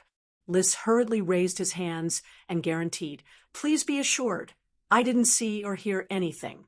My 2 companions are the same." "Very good. I like smart people like you. Now, help me send the fainted children to the other rooms, and then let the servants clean this place up. I need to find a place to test out the new amount I've obtained." After saying this, Andre directly picked up the little lowly Beverly and turned to walk towards the door. When he passed by the study table, he dismissed all the restless children. Chloe lifted her skirt and followed closely behind. The 2 of them, one in front and one behind, quickly disappeared at the end of the corridor. After the 2 of them had walked far away, Liz took a deep breath and muttered to himself, "How enviable! If only I could obtain a spell-like ability one day." It wasn't just Liz himself. The eyes of the other 2 male guards were somewhat red as well. One of them even lowered his voice and muttered, "What a shameful waste. This kind of bloodline should only be awakened in warriors or knights. It's not very useful for a mage." His nagging resonated with his companion beside him, and the other guard hurriedly nodded. "Buddy, you're right. Think about the famous Dragon Knight in the history of Lincoln City. He awakened the bloodline of the Golden Dragon, and when he charged, the surface of his body was covered with tough scales. Even the enemy's crossbow couldn't penetrate it. Moreover, he lived for more than 350 years. It's said that he had intimate relations with tens of thousands of noble ladies. If only my ancestors had such a special bloodline. Don't dream. Do you think this is the era of a few thousand years ago when many races lived together? Dwarves, halflings, and pygmies have become rare, let alone creatures from other planes. The elves have also hidden in the islands of shelter in the depths of the sea. Only monsters like goblins, orcs, and kobolds are hiding. Do you wish to inherit their bloodline? I think it's better to forget about it." Just as the guards had said, due to the rapid expansion of human civilization in the past 1,000 years, most of the other intelligent races had adopted an attitude of avoidance. Among them, The elves had chosen to flee overseas, leaving only a few branches in the entire continent. Moreover, all of them were hiding in the deserted forests and grasslands. Only when they needed resources would they appear as envoys or caravans in the big cities. The dwarves mostly chose to go underground in the mines, where they built maze-like pits. Every year, they would trade with the nearby human countries. Occasionally, a few dwarven blacksmiths or adventurers would settle down in the human world. As for the halflings and pygmies, they got along well with the humans. However, the halflings and pygmies were always thieving, and the pygmies' pranks and whims were even more troublesome. Moreover, their growth cycle was much longer than that of humans, so when humans began to rapidly reproduce, their proportion in the population naturally decreased. Linton City was located at the southern port, and there were no mines around it. It was normal to not see any dwarves, but there were still some pygmies and halflings. In the Linton City Wizard Association, there was a pygmy illusionist, and he was a senior member of the association who had reached as high as level 9. It had to be said that these little fellows, who were between 90 centimeters and 1 meter tall, were very smart. They were especially good at inventing and creating. Even the stupidest among them could become qualified craftsmen, scholars, and architects. No matter where they went, they would be welcomed by the local upper class. Of course, this welcome was limited to the technology they brought and the value they could create. It did not include excessive curiosity and pranks. As for the halflings, well, these fellows, who were even shorter than pygmies, could be called mobile disasters. They would rather cause a lot of trouble than fall into boredom. It was common knowledge that halflings were very bold. They did not abide by law and order, and would often steal 1 or 2 things without the permission of their owners. Even worse, they did not have the habit of saving money at all. They especially liked to eat and enjoy. Even if they stole a large sum of money, they would spend it all in a very short period of time. This also meant that almost every halfling could be a habitual thief, and they would never be able to change. In the dirtiest, messiest, and worst back streets of the slums, halfling pickpockets could be seen everywhere. Some of them even belonged to gangs. Black Lily Bonnie had a few of them, but these little fellows were not very well liked. This was because they could not control their desire to steal. Sometimes they would unknowingly reach their hands into the pockets of their bosses. With Andre activating the fire elemental bloodline, the 2 Lolas also learned the first arcane spell in their lives. In the following days, they either meditated or learned. In particular, Chloe, who always wanted to go adventuring in the forest, was crazily training herself in all kinds of skills such as picking locks, stealth swordsmanship, acting, disguising, talking skills, playing musical instruments, identifying and using magic items from 6 o'clock in the morning to bathing and sleeping at night. There was no rest at all. Her originally white and tender hands and feet had blisters, but she did not cry out in pain. She gritted her teeth and persevered. If it was not for Andre massaging her muscles every day after she fell asleep, she would have completely fainted from exhaustion. As the saying goes, no pain, no gain. When the first half of March was about to come to an end, Chloe finally learned the first piece of music full of magical power, Inspire Courage. Its function was as the name suggested. When she started playing, all the allies who heard it would feel courage from their hearts. It could be used to boost the morale of the allies and make them immune to some spells that affected the mind. However, Chloe could only play it once a day with the amount of magical power stored in her body. After using it up, she would have to rest for 8 hours before recovering. Since Inspire Courage could be used together with Phantom Sound to maintain the morale of thousands of people at once, it could be applied to the army to a certain extent. Andre almost immediately thought of this point. He was going to wait for the private army to complete their training before taking it out to find a goblin or kobold tribe to try it out. Chapter 205. The simple village life always made it easy for people to forget the passage of time. Unknowingly, it was already the 15th of March. Andre had completely forgotten that he still had an agreement with the shrine. At this moment, he was pressing on the young widow's body with all his might.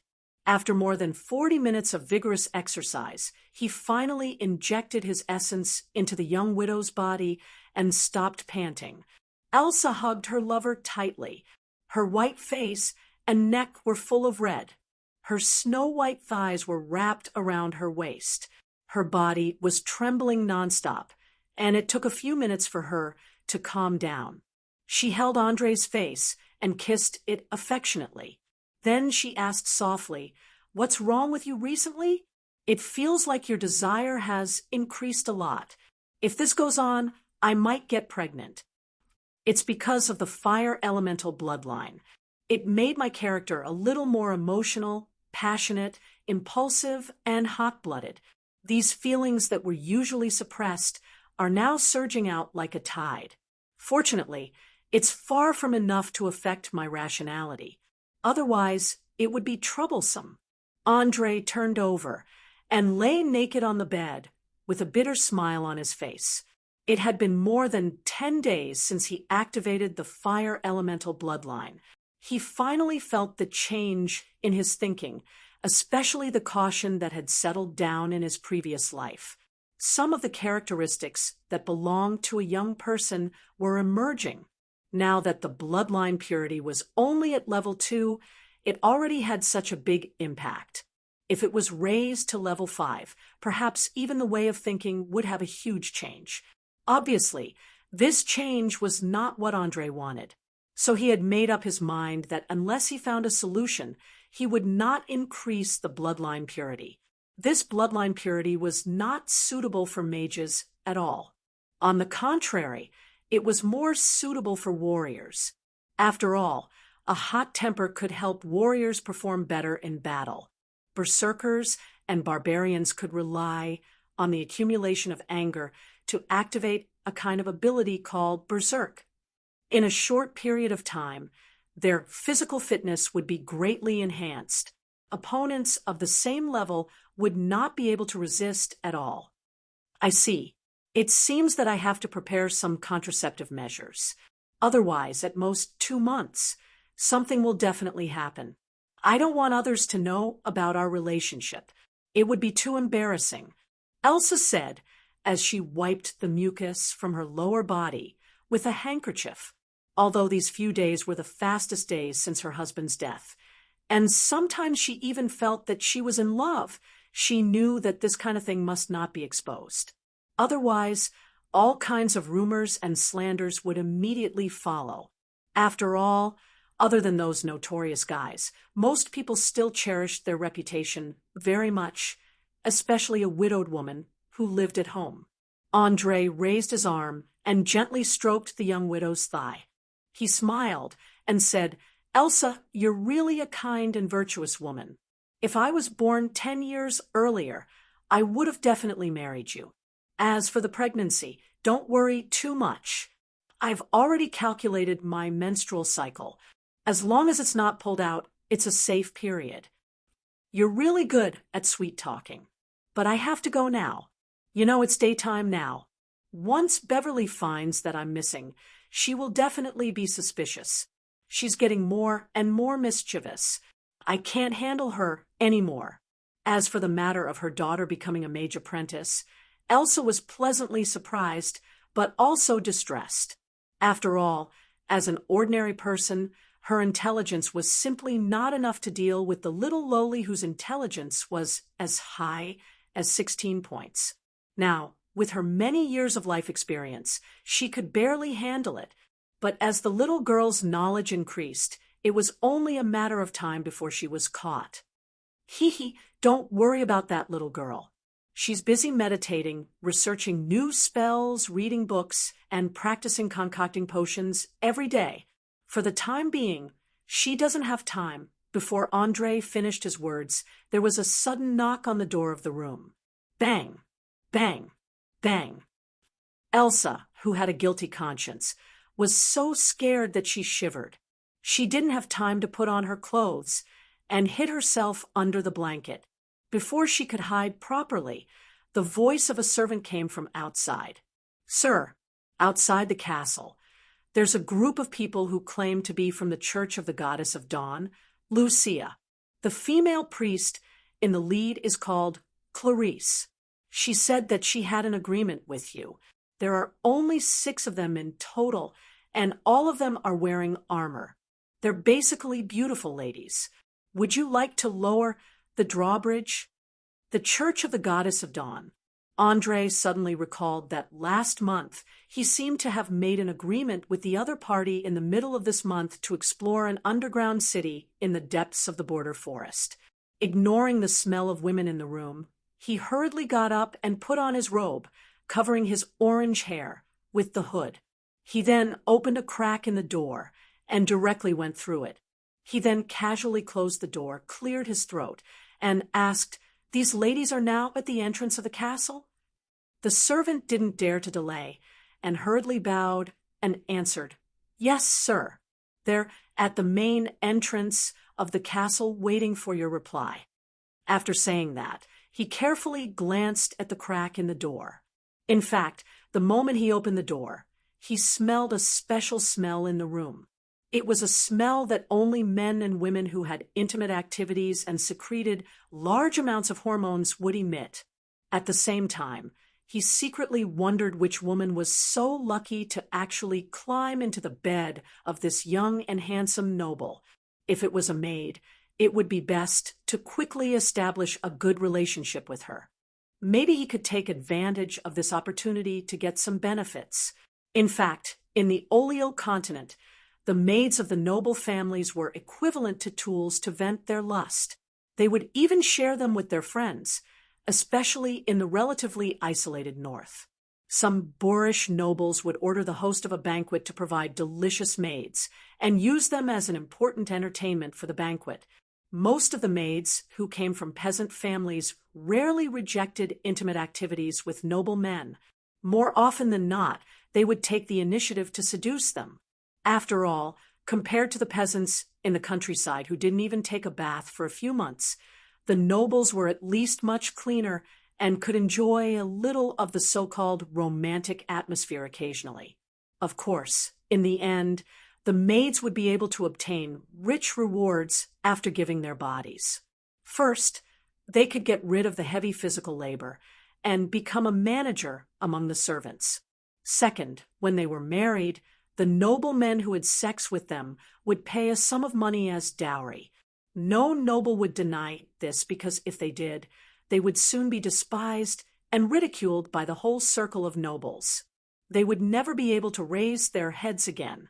Finally, if they were pregnant with a noble's illegitimate child, these maids would be qualified to choose a good husband because the peasants would fight to marry them.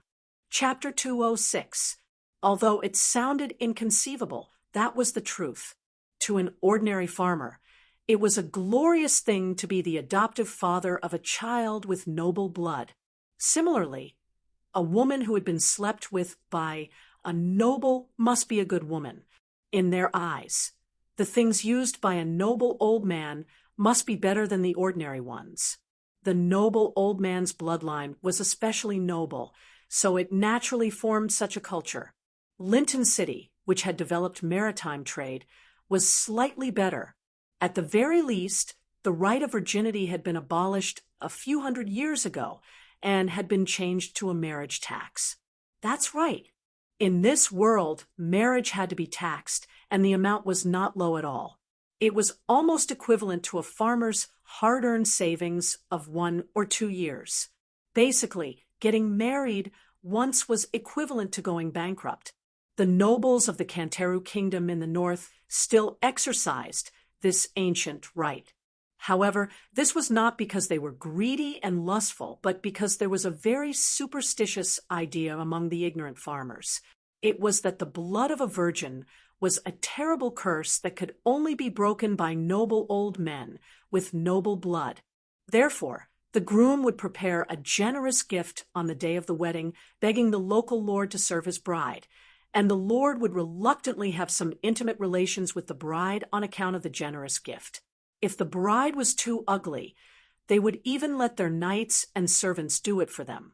When he first heard this news, Andre thought that it was fabricated in the books, and specially went to ask Mayor Barlow and Merchant Laurent. In the end, there was only one answer from the two, and it was all true. Even the people of Lonely Mountain Town believed this. On the wedding night, the bride would often use her finger to break the membrane. It was simply foolish to the extreme.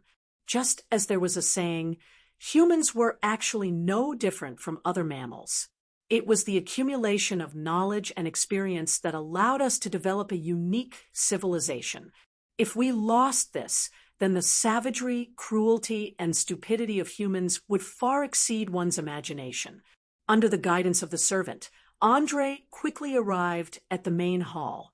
At the same time, he ordered the capstan above to turn, lower the drawbridge, and pull up the iron gate. As the heavy door slowly opened, he finally saw 6 women riding white horses not far in front of him. It had to be said that their current appearances were quite eye-catching. They wore beautiful silver-white winged helmets on their heads and silver-white half-body armor on their bodies. Even their gloves, boots, knee pads, and skirt armor were of the same color. It was unknown if the goddess of divine light, Lucia, had a special preference for white and silver. In short, the sunlight reflected from these ladies was so dazzling that it was hard to open one's eyes. Andre narrowed his eyes, avoiding the dazzling light, and bowed in an optimal manner. "Welcome, everyone. Please come in. I've already asked the servants to prepare tea and snacks. Let's talk while eating. Hee, since you've invited us, it would be impolite for us to refuse." Clarice jumped down from her horse, took off her helmet, ran her fingers through her hair, and waved to her companions behind her. "Come, sisters, let's go in and rest for the night. We'll set off tomorrow morning. Are you sure you want to waste more than 10 hours resting here?" A relatively short woman also took off her helmet. It could be seen that she did not agree to rest for the night. Her eyebrows were tightly knitted together. Another woman chimed in. "Tasia's worries are not unfounded. We're pressed for time. We have to return to Lincoln City at the end of this month. Moreover, we don't know how big the underground maze is. Shouldn't we try to buy more time? Don't worry, my dear sisters. According to the speed of the horse, we'll reach our destination in at most 4 days. Including the 4 days on the way back, we'll have at least 5 or 6 days to explore. That should be enough." Clarice led the way into the castle. The other 5 women looked at each other and shrugged their shoulders helplessly. They could only follow behind and step onto the suspension bridge. After all, the hierarchy within the church was very strict. For exploration activities like this, one thing was to determine the person in charge. No matter what decision she made along the way, as long as it did not go against kindness and order, everyone else had to follow her unconditionally. Otherwise, they would definitely be punished and reprimanded when they returned. Andre was a person who did not like to talk nonsense. After taking a seat, he exchanged a few simple pleasantries. Before the tea and snacks were served, he immediately asked, "Madam, I think you have to explain what's going on. After all, we have an agreement. You have to inform me 2 days before departure and send me information about the underground city." "Sorry, there's an accident." Clarice smiled helplessly and handed the helmet to the servant. She lowered her voice and explained, "You should know that the Green Sea Alliance is not very peaceful recently. Lincoln City is preparing for an emergency meeting to prepare for a new round of trade war. Therefore, the bishop wants us to end our other activities as soon as possible in order to deal with any changes that might occur. Since the situation is so tense, why don't we just give up on the exploration? It won't be too late to go after things have calmed down. After all, The underground city is just there. It won't escape. When they first met, Andre noticed that these people from the Church of the Goddess of Dawn were all in a hurry and seemed to be nervous. It was obvious that they had a special mission or mission. Could there be some big secret hidden in this? Although the clergy of the Goddess of Dawn were all of the good faction and would not do something that would harm their own teammates, he still wanted to know more about it, so that he could take countermeasures in case something unexpected happened. Clarice subconsciously turned around and exchanged glances with her companions. Sighing slightly, she took out an ancient scroll made of parchment and gently placed it on the table. Take a look. This is an ancient record found in the headquarters of the church. It tells a story from 1,500 years ago. After reading it, you'll understand why our underground labyrinth is so important. With just a glance, Andre could tell that Clarice was not lying. The parchment was definitely more than 1,000 years old, and the words on it were not the common language of the continent that had only become popular in the last few hundred years. Instead, it was a very strange alphabet. Without any hesitation, he cast a rank 0 arcane spell, reading magic. In an instant, the unknown letters quickly rearranged themselves to form a long narrative poem. Chapter 207. Chandra, the former home of the Thunder Dwarves. It was the bright pearl of the underground world. It was the land of wealth that everyone dreamed of. Rich mineral veins and countless gems. Under the tempering of the Earth's core fire, the two became sharp weapons and sturdy armors. The city-states built by humans fought fiercely over these weapons, and the killing continued for generations. But the great Thunder Dwarf King Blotto was not satisfied.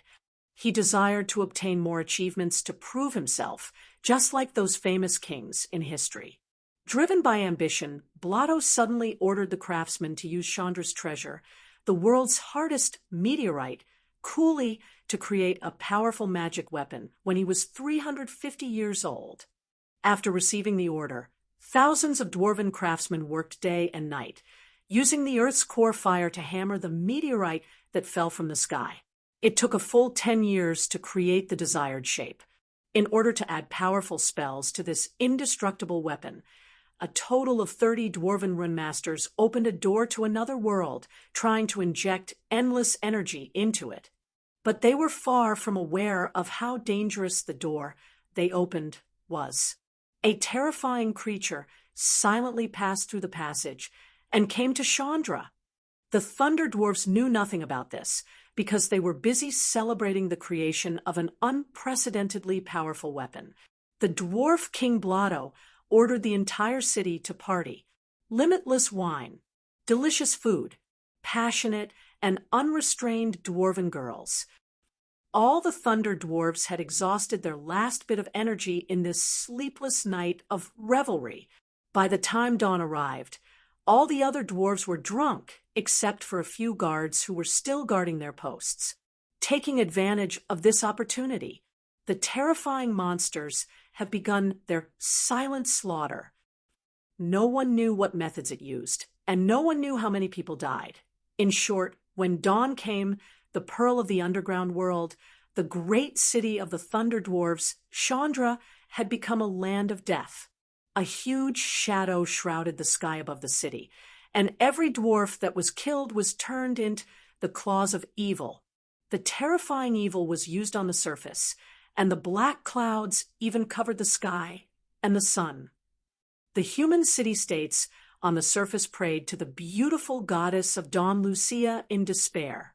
In the end, the benevolent goddess answered the prayer and sent down a bright light to drive the evil back to the underground and completely sealed the exit. However, the source of evil has not been destroyed. It has only been sealed away. That terrifying monster swore that one day it would break the seal, and then it would use blood and death to take revenge on the goddess. I am the only survivor of Chandra, the Thunder Dwarf Angel. I saw with my own eyes my family and friends turned into monsters after death. I saw the apocalyptic scene with my own eyes.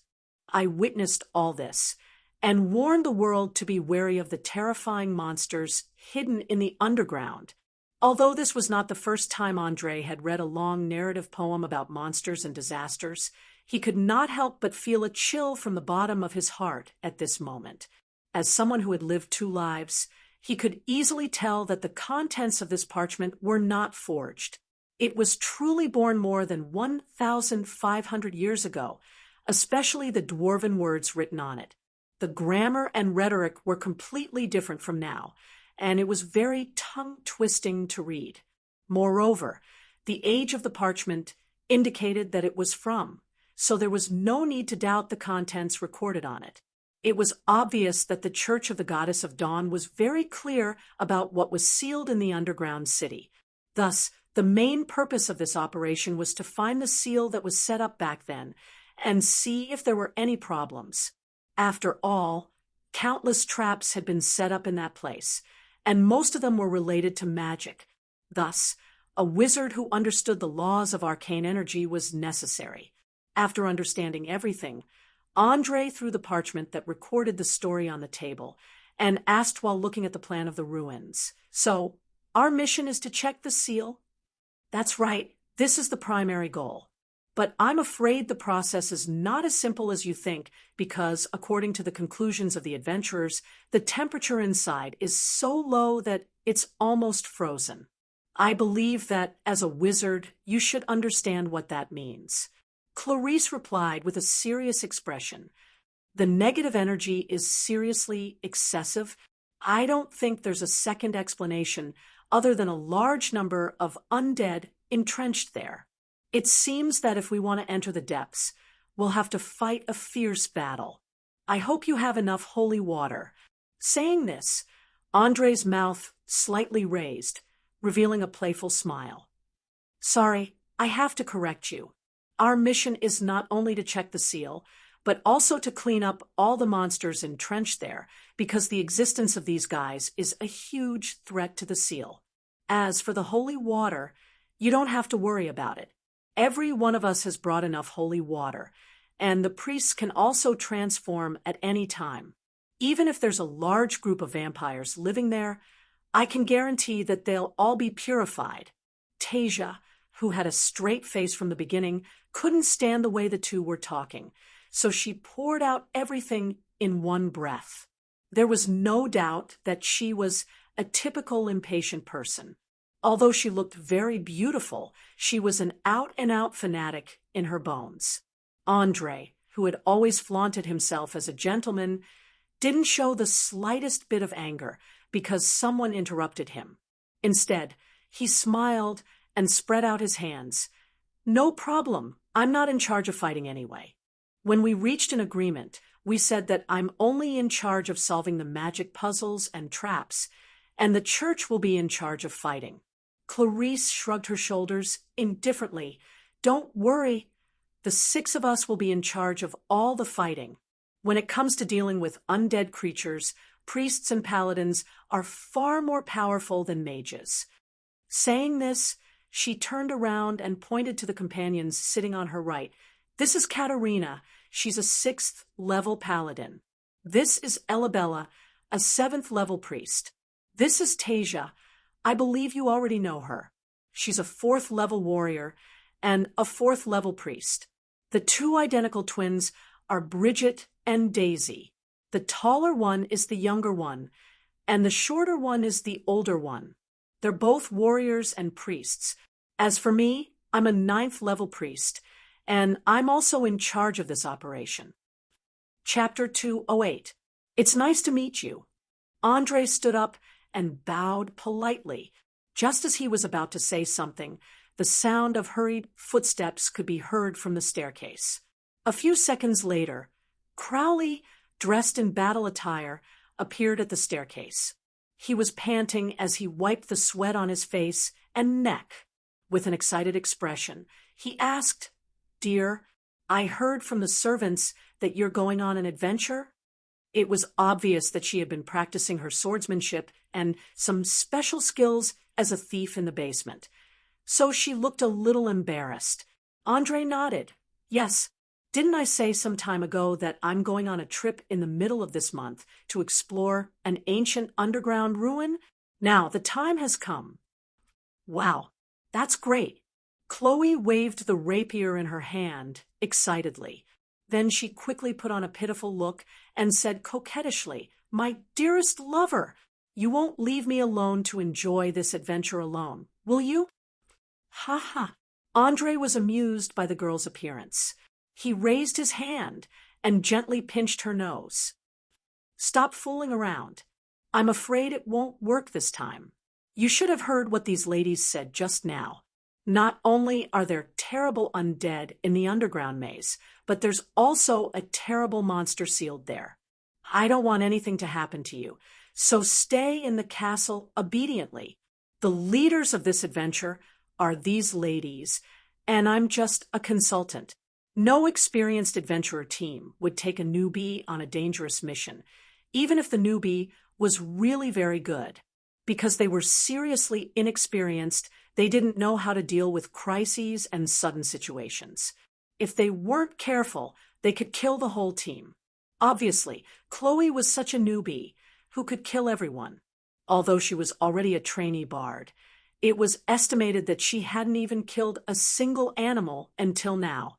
Once she encountered a real battle, it would be difficult for her to display her true strength. From Andre's point of view, this noble girl still needed to be trained for a period of time before she would be dragged into the wilderness with the private army to wipe out the gnome tribes. At the very least, she needed to see some blood before anything else. However, he had clearly underestimated his fiancée's determination. Without any hesitation, Chloe stepped in front of Clarice and grabbed her hand. She winked playfully and said, "Esteemed madam, I am a devout believer of the goddess. I have always wanted to fight against those filthy and evil enemies. Do you think you can take me with you on this adventure?" "You?" Clarice raised her eyebrows and turned to stare at Andre. The latter stood there expressionlessly and gently shook his head. However, his hint didn't have any effect. After a playful smile appeared on Clarice's face, she directly took out her warhammer without saying a word.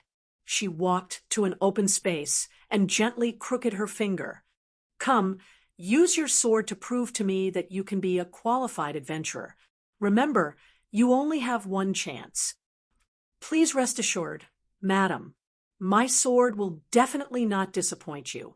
As he spoke, Crowley raised the rapier in his hand and performed a standard sword-bearing salute. With a leap, he stepped on the table and soared into the air, launching an attack at lightning speed. Her movements were so nimble and light that she stabbed towards her opponent's throat in a short moment. The sunlight shone in from the side of the window caused the mithril mixed in the tip of the rapier to reflect a dazzling light. Everyone couldn't help but squint their eyes. It had to be said that this strike not only fully displayed the advantage of speed, but also perfectly used the surrounding environment. An ordinary person wouldn't even have a chance to dodge. It seemed that this pampered young lady had indeed obtained a very good result under the high-intensity training. She had fully avoided her lack of strength and stamina and displayed the word fast to the extreme. Seeing the dazzling blade coming closer and closer to her, Clarice didn't show any signs of panic. Instead, her eyes lit up and she shouted, "Come!" Following this shout, she suddenly leaned to the side and perfectly avoided the sharp tip of the rapier. She then swung the heavy warhammer and smashed it on the rapier. There was no surprise. Under the huge impact of the blunt weapon, the small rapier simply couldn't withstand it. In an instant, it showed an astonishing curve.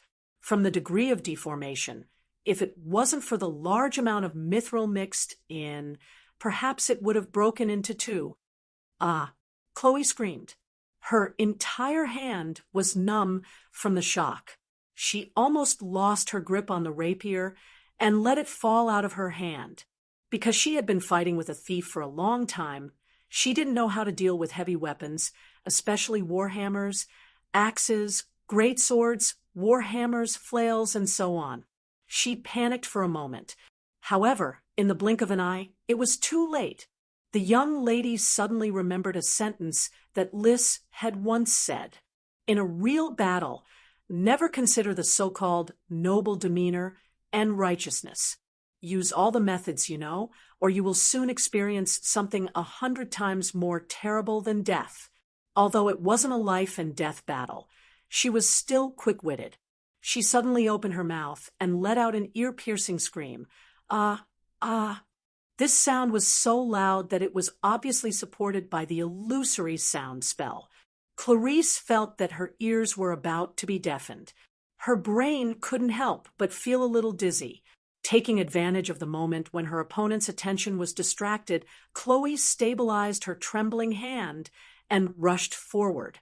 She gradually pressed her sharp rapier against Clarice's throat and asked proudly, "Madam, do you think I'm a qualified adventurer now? Your swordsmanship can only be said to be average, but your advantage is that your reaction is very fast. The timing of your spells is also very good. You can barely be considered a qualified adventurer. When you used arcane spells just now, you didn't seem to have any casting movements. If I'm not wrong, you must be a bard, right?" Clarice didn't seem to have a sword pointed at her vital parts.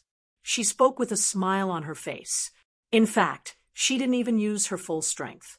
She didn't use any divine spells, nor did she use her armor. She didn't even use her shield. So she didn't care at all that she was defeated by a little girl.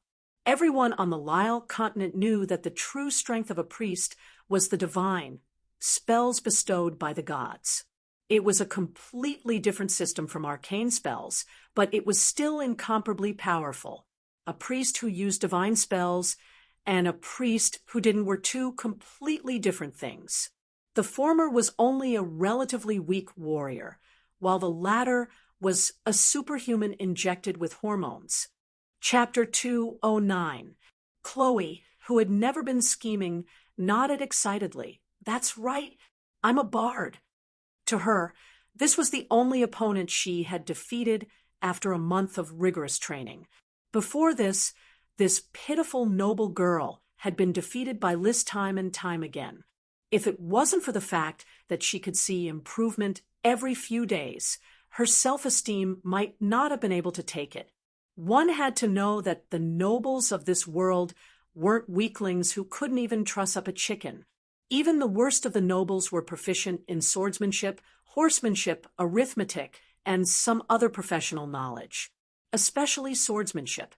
Everyone had undergone rigorous training, and even women were no exception. After all, monsters, beasts, and evil forces were endless, so the nobles hadn't abandoned the tradition of martial arts. Although Chloe was usually a little off the rails, her foundation in swordsmanship was quite good. Otherwise, she wouldn't have been able to improve so quickly in such a short period of time. Clarice obviously liked the girl's straightforwardness, and her eyes revealed a trace of a smile. "Then you must have learned a song full of magic, right?" "Hee. Of course. My performance can make my companions more energetic and increase their immunity to mind magic." Chloe was now like a child who loved to show off. Her face was full of smiles as she spoke of her abilities one by one, as if she was afraid that others wouldn't know. Seeing this scene, Andre covered his face in shame. He was now a little regretful. He was so busy improving this noble girl's battle prowess that he forgot to teach her what it meant to be sinister. What a kind and simple child. Clarice reached out her hand and gently stroked Chloe's long hair. "As the leader, I now announce that I agree to be a trainee member of this adventuring team. But before that, you still need a little education." As soon as she finished speaking, she suddenly attacked. One hand grabbed the girl's slender neck, while the other hand waved the warhammer, directly knocking away the sword against her neck. Chloe had never experienced such a scene before. For a moment, she was stunned on the spot. Her face was full of disbelief. Those two big blank eyes seemed to be asking, "Why are you doing this?" After completing the reversal, Clarice let go of her hand with a smile and kissed his forehead. Remember, child, don't show any mercy to your enemies. When you fight, you must ensure that you kill or severely injure your opponent. Otherwise, the one who dies is very likely to be you or your teammates. After saying this, she turned around and asked Andre, Mr. Mage, I think it's all right for me to do this, right? You're the leader, so everything is up to you. But I need a guarantee. You should know what I want. At this point, Andre knew that it was too late to stop them, so he could only settle for the next best thing. This was because he had already seen the stars in Chloe's eyes. This noble girl whose head was filled with adventure stories was too addicted, under the premise of ensuring her safety. Perhaps it would be good to let her experience the difficulties of surviving in the wild and give up those unrealistic fantasies. Please don't worry. I don't think there will be too much danger in this exploration, and I won't use an official adventurer's contract on a girl either. If there is a crisis, you can take her and escape directly. Clarice smiled and made an irresistible offer. Ever since she found out that Chloe was a trainee bard, she had made up her mind to pull her into the team. The combination of her magical performance and divine spells would definitely greatly increase the team's combat strength. As for her swordsmanship, it didn't matter so much as long as she didn't drag the team down. Andre had long discovered the cleric's intentions, but seeing that the conditions were acceptable, he could only nod helplessly. All right, I agree in principle, but she also has to have the right to share the spoils. Paladin Katerina, who had been silent all this time, suddenly stood up and bowed slightly with one hand on her chest. Please don't worry. Our mission this time is to check whether the seal is intact or not, and to eliminate any threats that may appear in the vicinity. We don't need any spoils. If you like, you can have them all. Hearing this, Clarice's face instantly turned a little green. The corner of her mouth couldn't help but twitch, and her eyes were full of resentment. You are indeed a noble person. Please allow me to express my most sincere gratitude to you and the great goddess for your generosity. As the saying goes, if you don't take advantage of an opportunity, you're a bastard. Andre didn't even think about it and directly decided on this matter. Perhaps he would feel pity for ordinary civilians, but for these temples and churches that had extorted a large amount of gold coins from him, there was no way he could be merciful.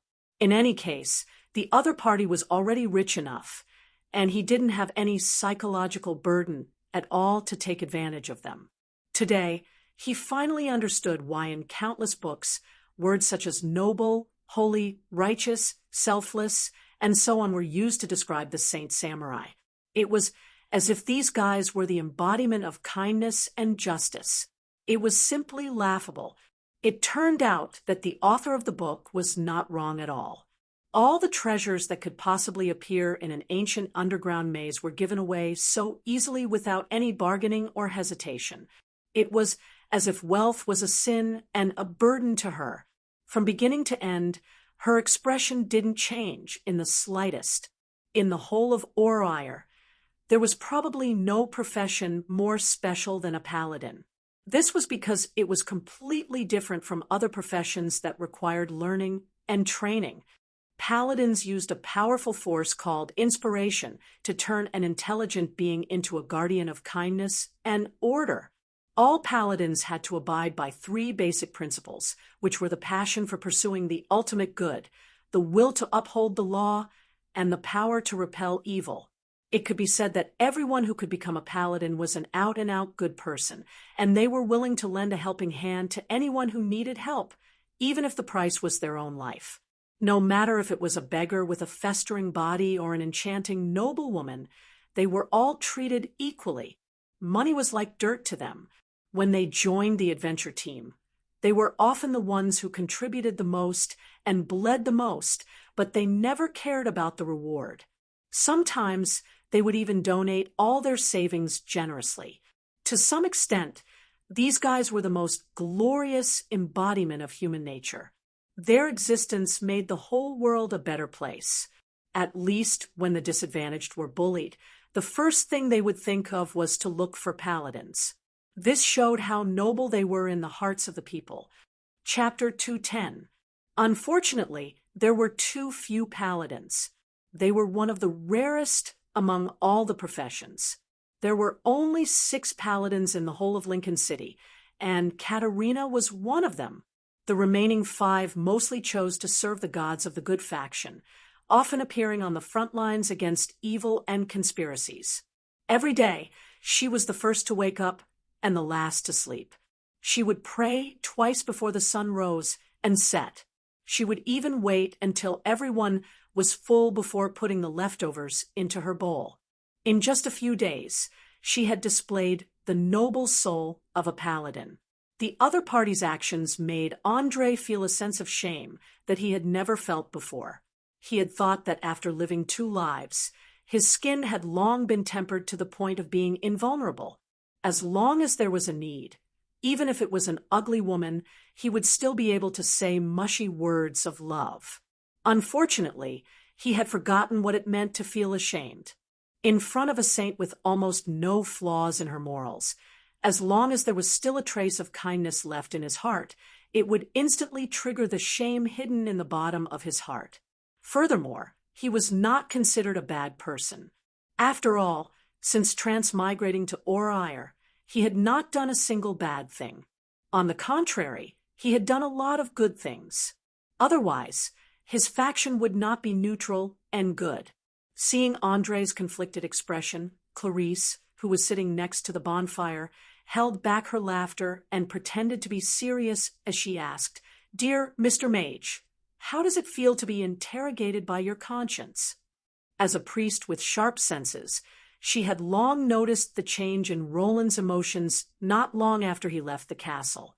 From the initial smugness to uneasiness, and now to the current guilt, it was a perfect illustration of the paladin's powerful charisma. Revenge is not something a good priest should do. Andrei pursed his lips and picked up a wooden spoon to stir the broth in the pot. Since 2 days ago, after tasting the terrible cooking of these women, he had taken the initiative to take on the role of chef to prevent himself from getting diarrhea and food poisoning before reaching the destination. Otherwise, he would probably be tortured to death by the terrible food before he even reached the destination. Once again, it was proven that most women's looks and cooking skills were inversely proportional. For those beautiful women, beauty was their greatest weapon. Not to mention, the women in the team were not only beautiful, but also had powerful fighting strength. Therefore, it was inevitable that their cooking skills were not good. I'm not taking revenge. I'm guiding a lost soul into the embrace of the goddess. If I'm not mistaken, you haven't found your faith yet, have you? Clarice asked with a curious look on her face. Madam, I repeat, please do not try to preach to me again. I believe you know best what kind of attitude mages have towards gods and religions. Just give up. After saying that, Andrei no longer paid any attention to the female priest's thirsty eyes. He took out a bag of salt and sprinkled it into the pot. Then he scooped up a little with a spoon, blew on it gently, and took a small sip. The taste was just right. In fact, similar probing and roping in had been carried out no less than 10 times in just 2 days. What made his head hurt even more was that the other party patiently explained the so-called doctrines of kindness and hope. It was simply like pointing at an annoying fly and buzzing in his ear. Of course, the only saving grace was that this fly was very beautiful and not too annoying. But a fly was a fly. No matter how much he added, it would not change the nature of a fly. As a person who had received more than 20 years of materialistic education, Andrei could never become a qualified believer. This was because he had no respect for the gods, even if the gods in this world were real. On the contrary, he had an impulse to want to know what kind of creatures the gods were. As everyone knew, the more advanced the information technology was, the more curious people would be. When the ancient magic civilization was at its most prosperous, the legendary mages had even researched the secrets of the immortality of the gods. It was also because of this that they were completely destroyed by the gods later on. André had read about this history in books. Therefore, he had always kept a respectful distance from the temple. He knew that he, who came from Earth, was actually no different from those arrogant legendary mages. He did not believe that the gods loved the people. He was more eager to catch a god and pull out their tendons and skin them alive to study whether they were aliens or something else. After all, the few times that the gods had appeared in the ancient books, they were all like human-shaped nuclear bombs. They could turn plains into mountains and deserts into seas. They were simply omnipotent. Lightning, wind, fire, plants, animals. There was almost nothing that was not under their control. Who would believe that creatures with such power would fight over a group of humans that they could pinch to death with a stretch of their hand? It was like a person standing at the entrance of an ant hole looking at ants. Perhaps when he was in a good mood, he would throw some food to the ants. But if he was in a bad mood, it would be a disaster for the ants. Perhaps the gods were like a group of people who had discovered an ant hole. Some of them were kind, some of them were neutral, and some of them were thirsty for blood and killing. They squatted in front of the ant hole and had different opinions. Some hoped to give the ants some help. Some thought that the ants were too much of an eyesore and that it would be best to kill them all. As for the remaining ones, they hoped to not interfere with the ants and let them develop on their own. In André's eyes, the gods of this world were a group of high and mighty people, and the intelligent races living on the continent were countless ants. He did not believe that higher beings would have any love for lower beings. Even if they did, it would be a kind of mutated sympathy. Why can't mages use faith?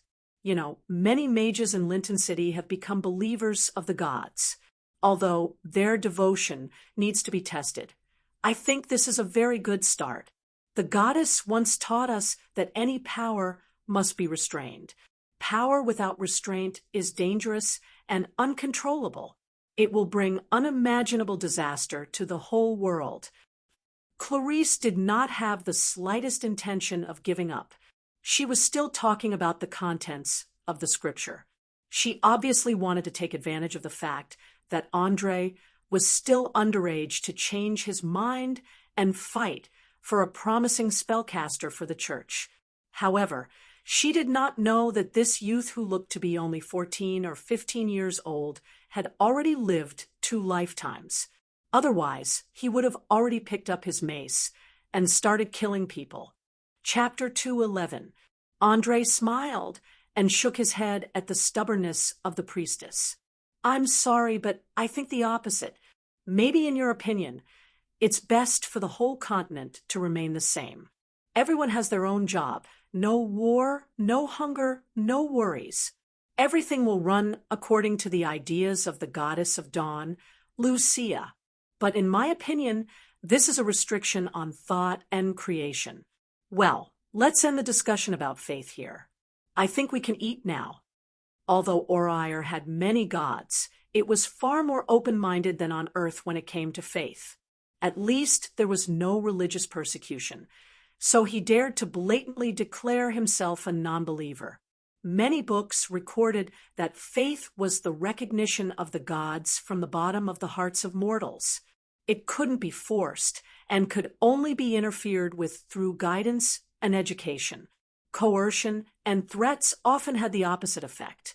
As a priestess, it was impossible for Clarice not to know this. Her eyes showed a trace of helplessness. In that case, let's call it a day. I'll call the others to eat. After that, she stood up and walked towards the entrance of the cave. After more than 10 failures, no matter how patient a person was, it was inevitable that they would feel discouraged. She couldn't understand how a teenager could have such firm thoughts and willpower. Clarice's movements were very fast. In a short time, she brought all the companions sitting at the entrance into the cave. Even Chloe, who was sweating profusely, was no exception. This was the first time this noble girl had gone out on an adventure, so she was very curious about everything. The holy samurai Katerina, who was always willing to help others, would teach her some survival knowledge in the wild whenever she had time, including how to identify directions, how to obtain food, how to find water, and which plants were poisonous and which were edible. Adventure was never an easy thing. Like those fools in the stories who rushed into the wild with only a sword, they could live for at most 3 days in the wild.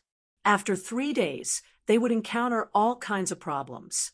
Then, if they didn't die in the mouth of a beast, they would be poisoned to death by eating random things.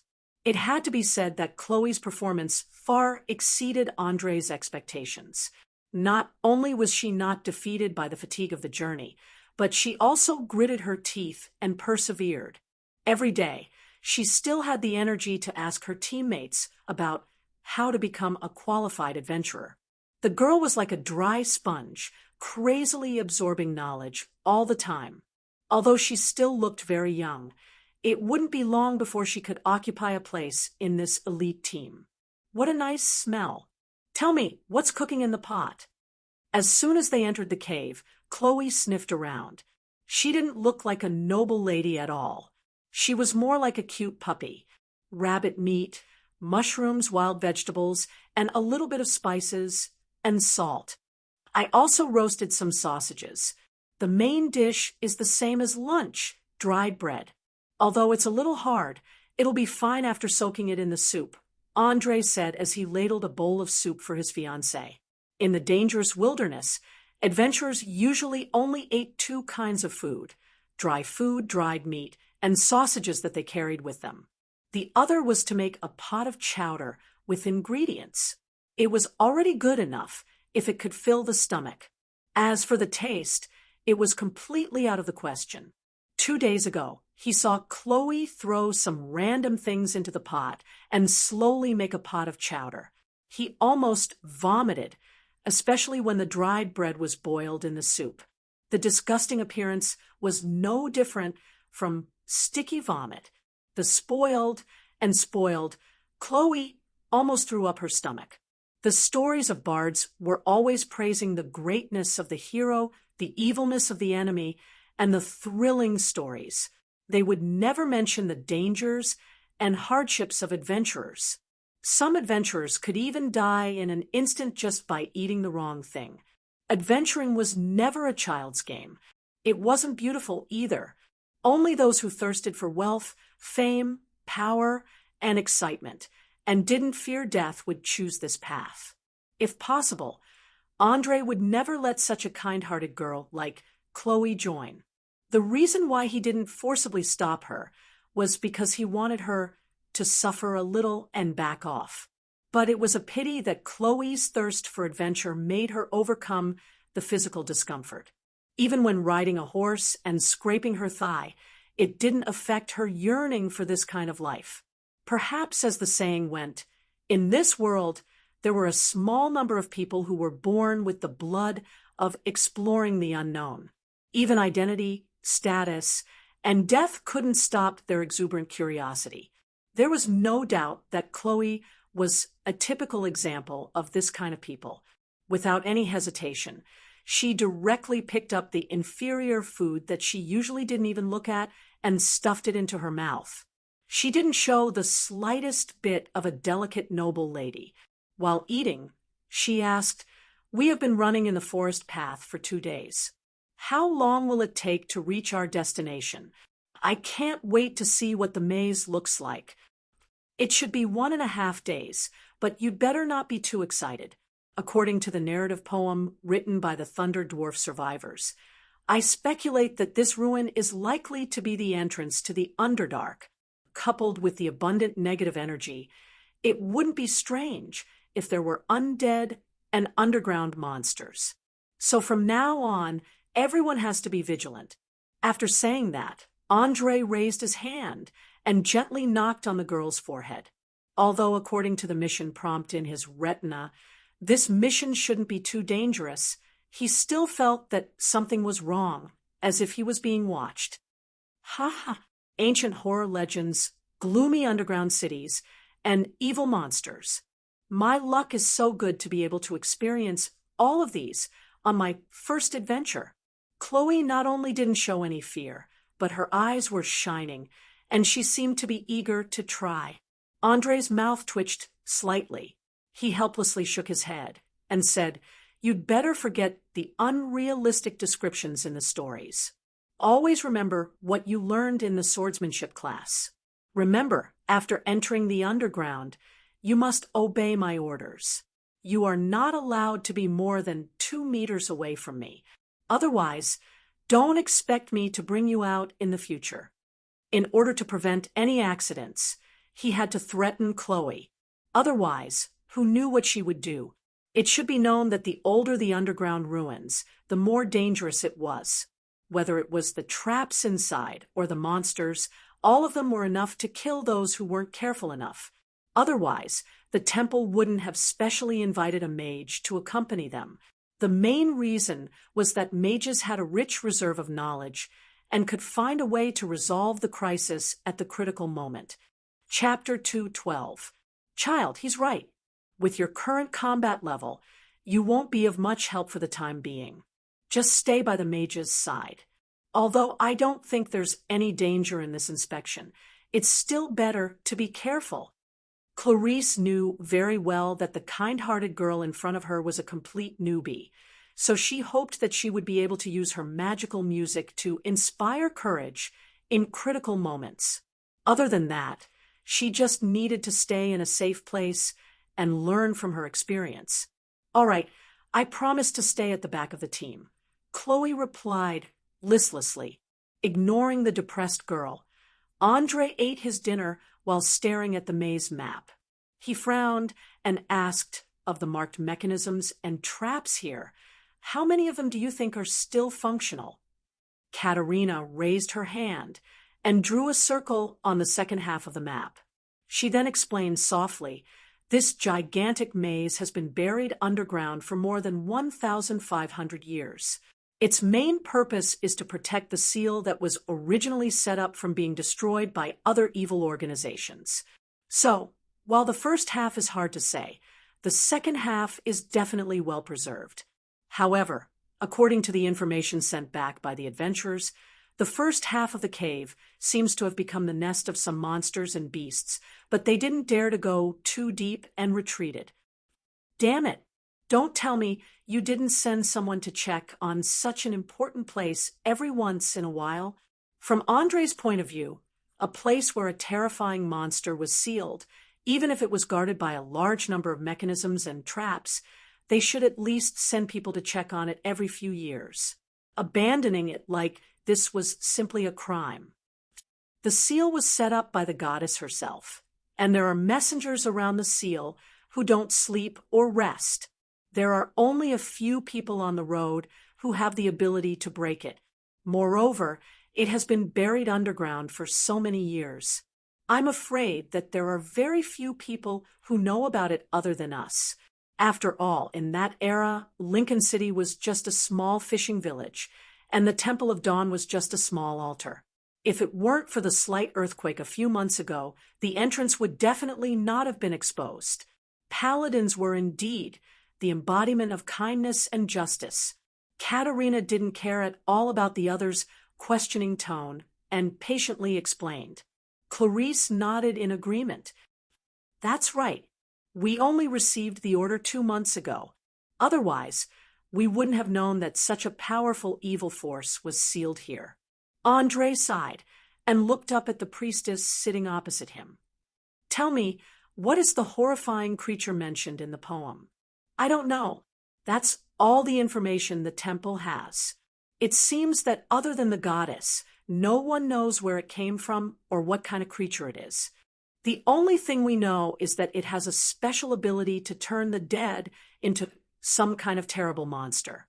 You don't have to worry about that. If the seal is broken, as a priest, I'll be able to sense it instantly." Saying this, Clarice winked with a smile and quickly finished the food in her bowl. She took the wooden bowl and walked out of the cave. She was probably going to wash the dishes at the nearby stream. When adventuring in the wild, there was no distinction between men and women. Everyone had to complete their own tasks, such as washing the tableware, feeding the horses, organizing the backpack. In short, apart from very close friends or lovers, even beautiful women had to follow the rules. Watching the women leave one by one, Andre's lips suddenly curled up slightly, revealing a playful smile. At the same time, he muttered to himself in a low voice, "They don't know anything. How interesting. I seem to smell a conspiracy. It seems that this journey won't be too peaceful. Dear, you mean there's a problem with these people from the Church of the Goddess of Dawn." Chloe, who hadn't left until now, suddenly jumped up and covered her mouth as she exclaimed, "No, there's nothing wrong with these people. Otherwise, Katerina would have discovered it immediately. Paladins are very sensitive to evil, so I think the problem should be with the person who gave them the order. Remember, don't say anything later. I want to see who this guy is and what ulterior motives he has." As a conspiracy theorist through and through, Andre didn't believe in such a coincidence. As soon as the entrance to the ruins was revealed, the temple here reacted immediately. It must be known that the underground maze from 1500 years ago was too long for humans. Even if there were relevant records stored in the temple, it would be impossible to confirm it in a short period of time. But looking at the reaction of the Church of the Goddess of Dawn, there was almost no hesitation. They directly hired adventurers to confirm the location and the internal situation, and then began to prepare for the exploration. The information stored for thousands of years didn't have the slightest sign of being bitten by insects or moldy. All kinds of signs indicated that someone had repeatedly flipped through these secrets for such a long time. Who was it that persisted for over 1,000 years, constantly searching for the disappearing entrance? Who was it that deliberately wanted to break through the mechanisms and reach the sealed land? Although it was only a guess now, Andre believed in his judgment. Once they reached the destination, the person hiding behind the scenes would definitely show himself. What he had to do now was to prepare in advance and prepare to give the other party a big surprise. Chloe had always listened to her fiancé's words. She hurriedly nodded. "Understood. I promise I won't tell anyone."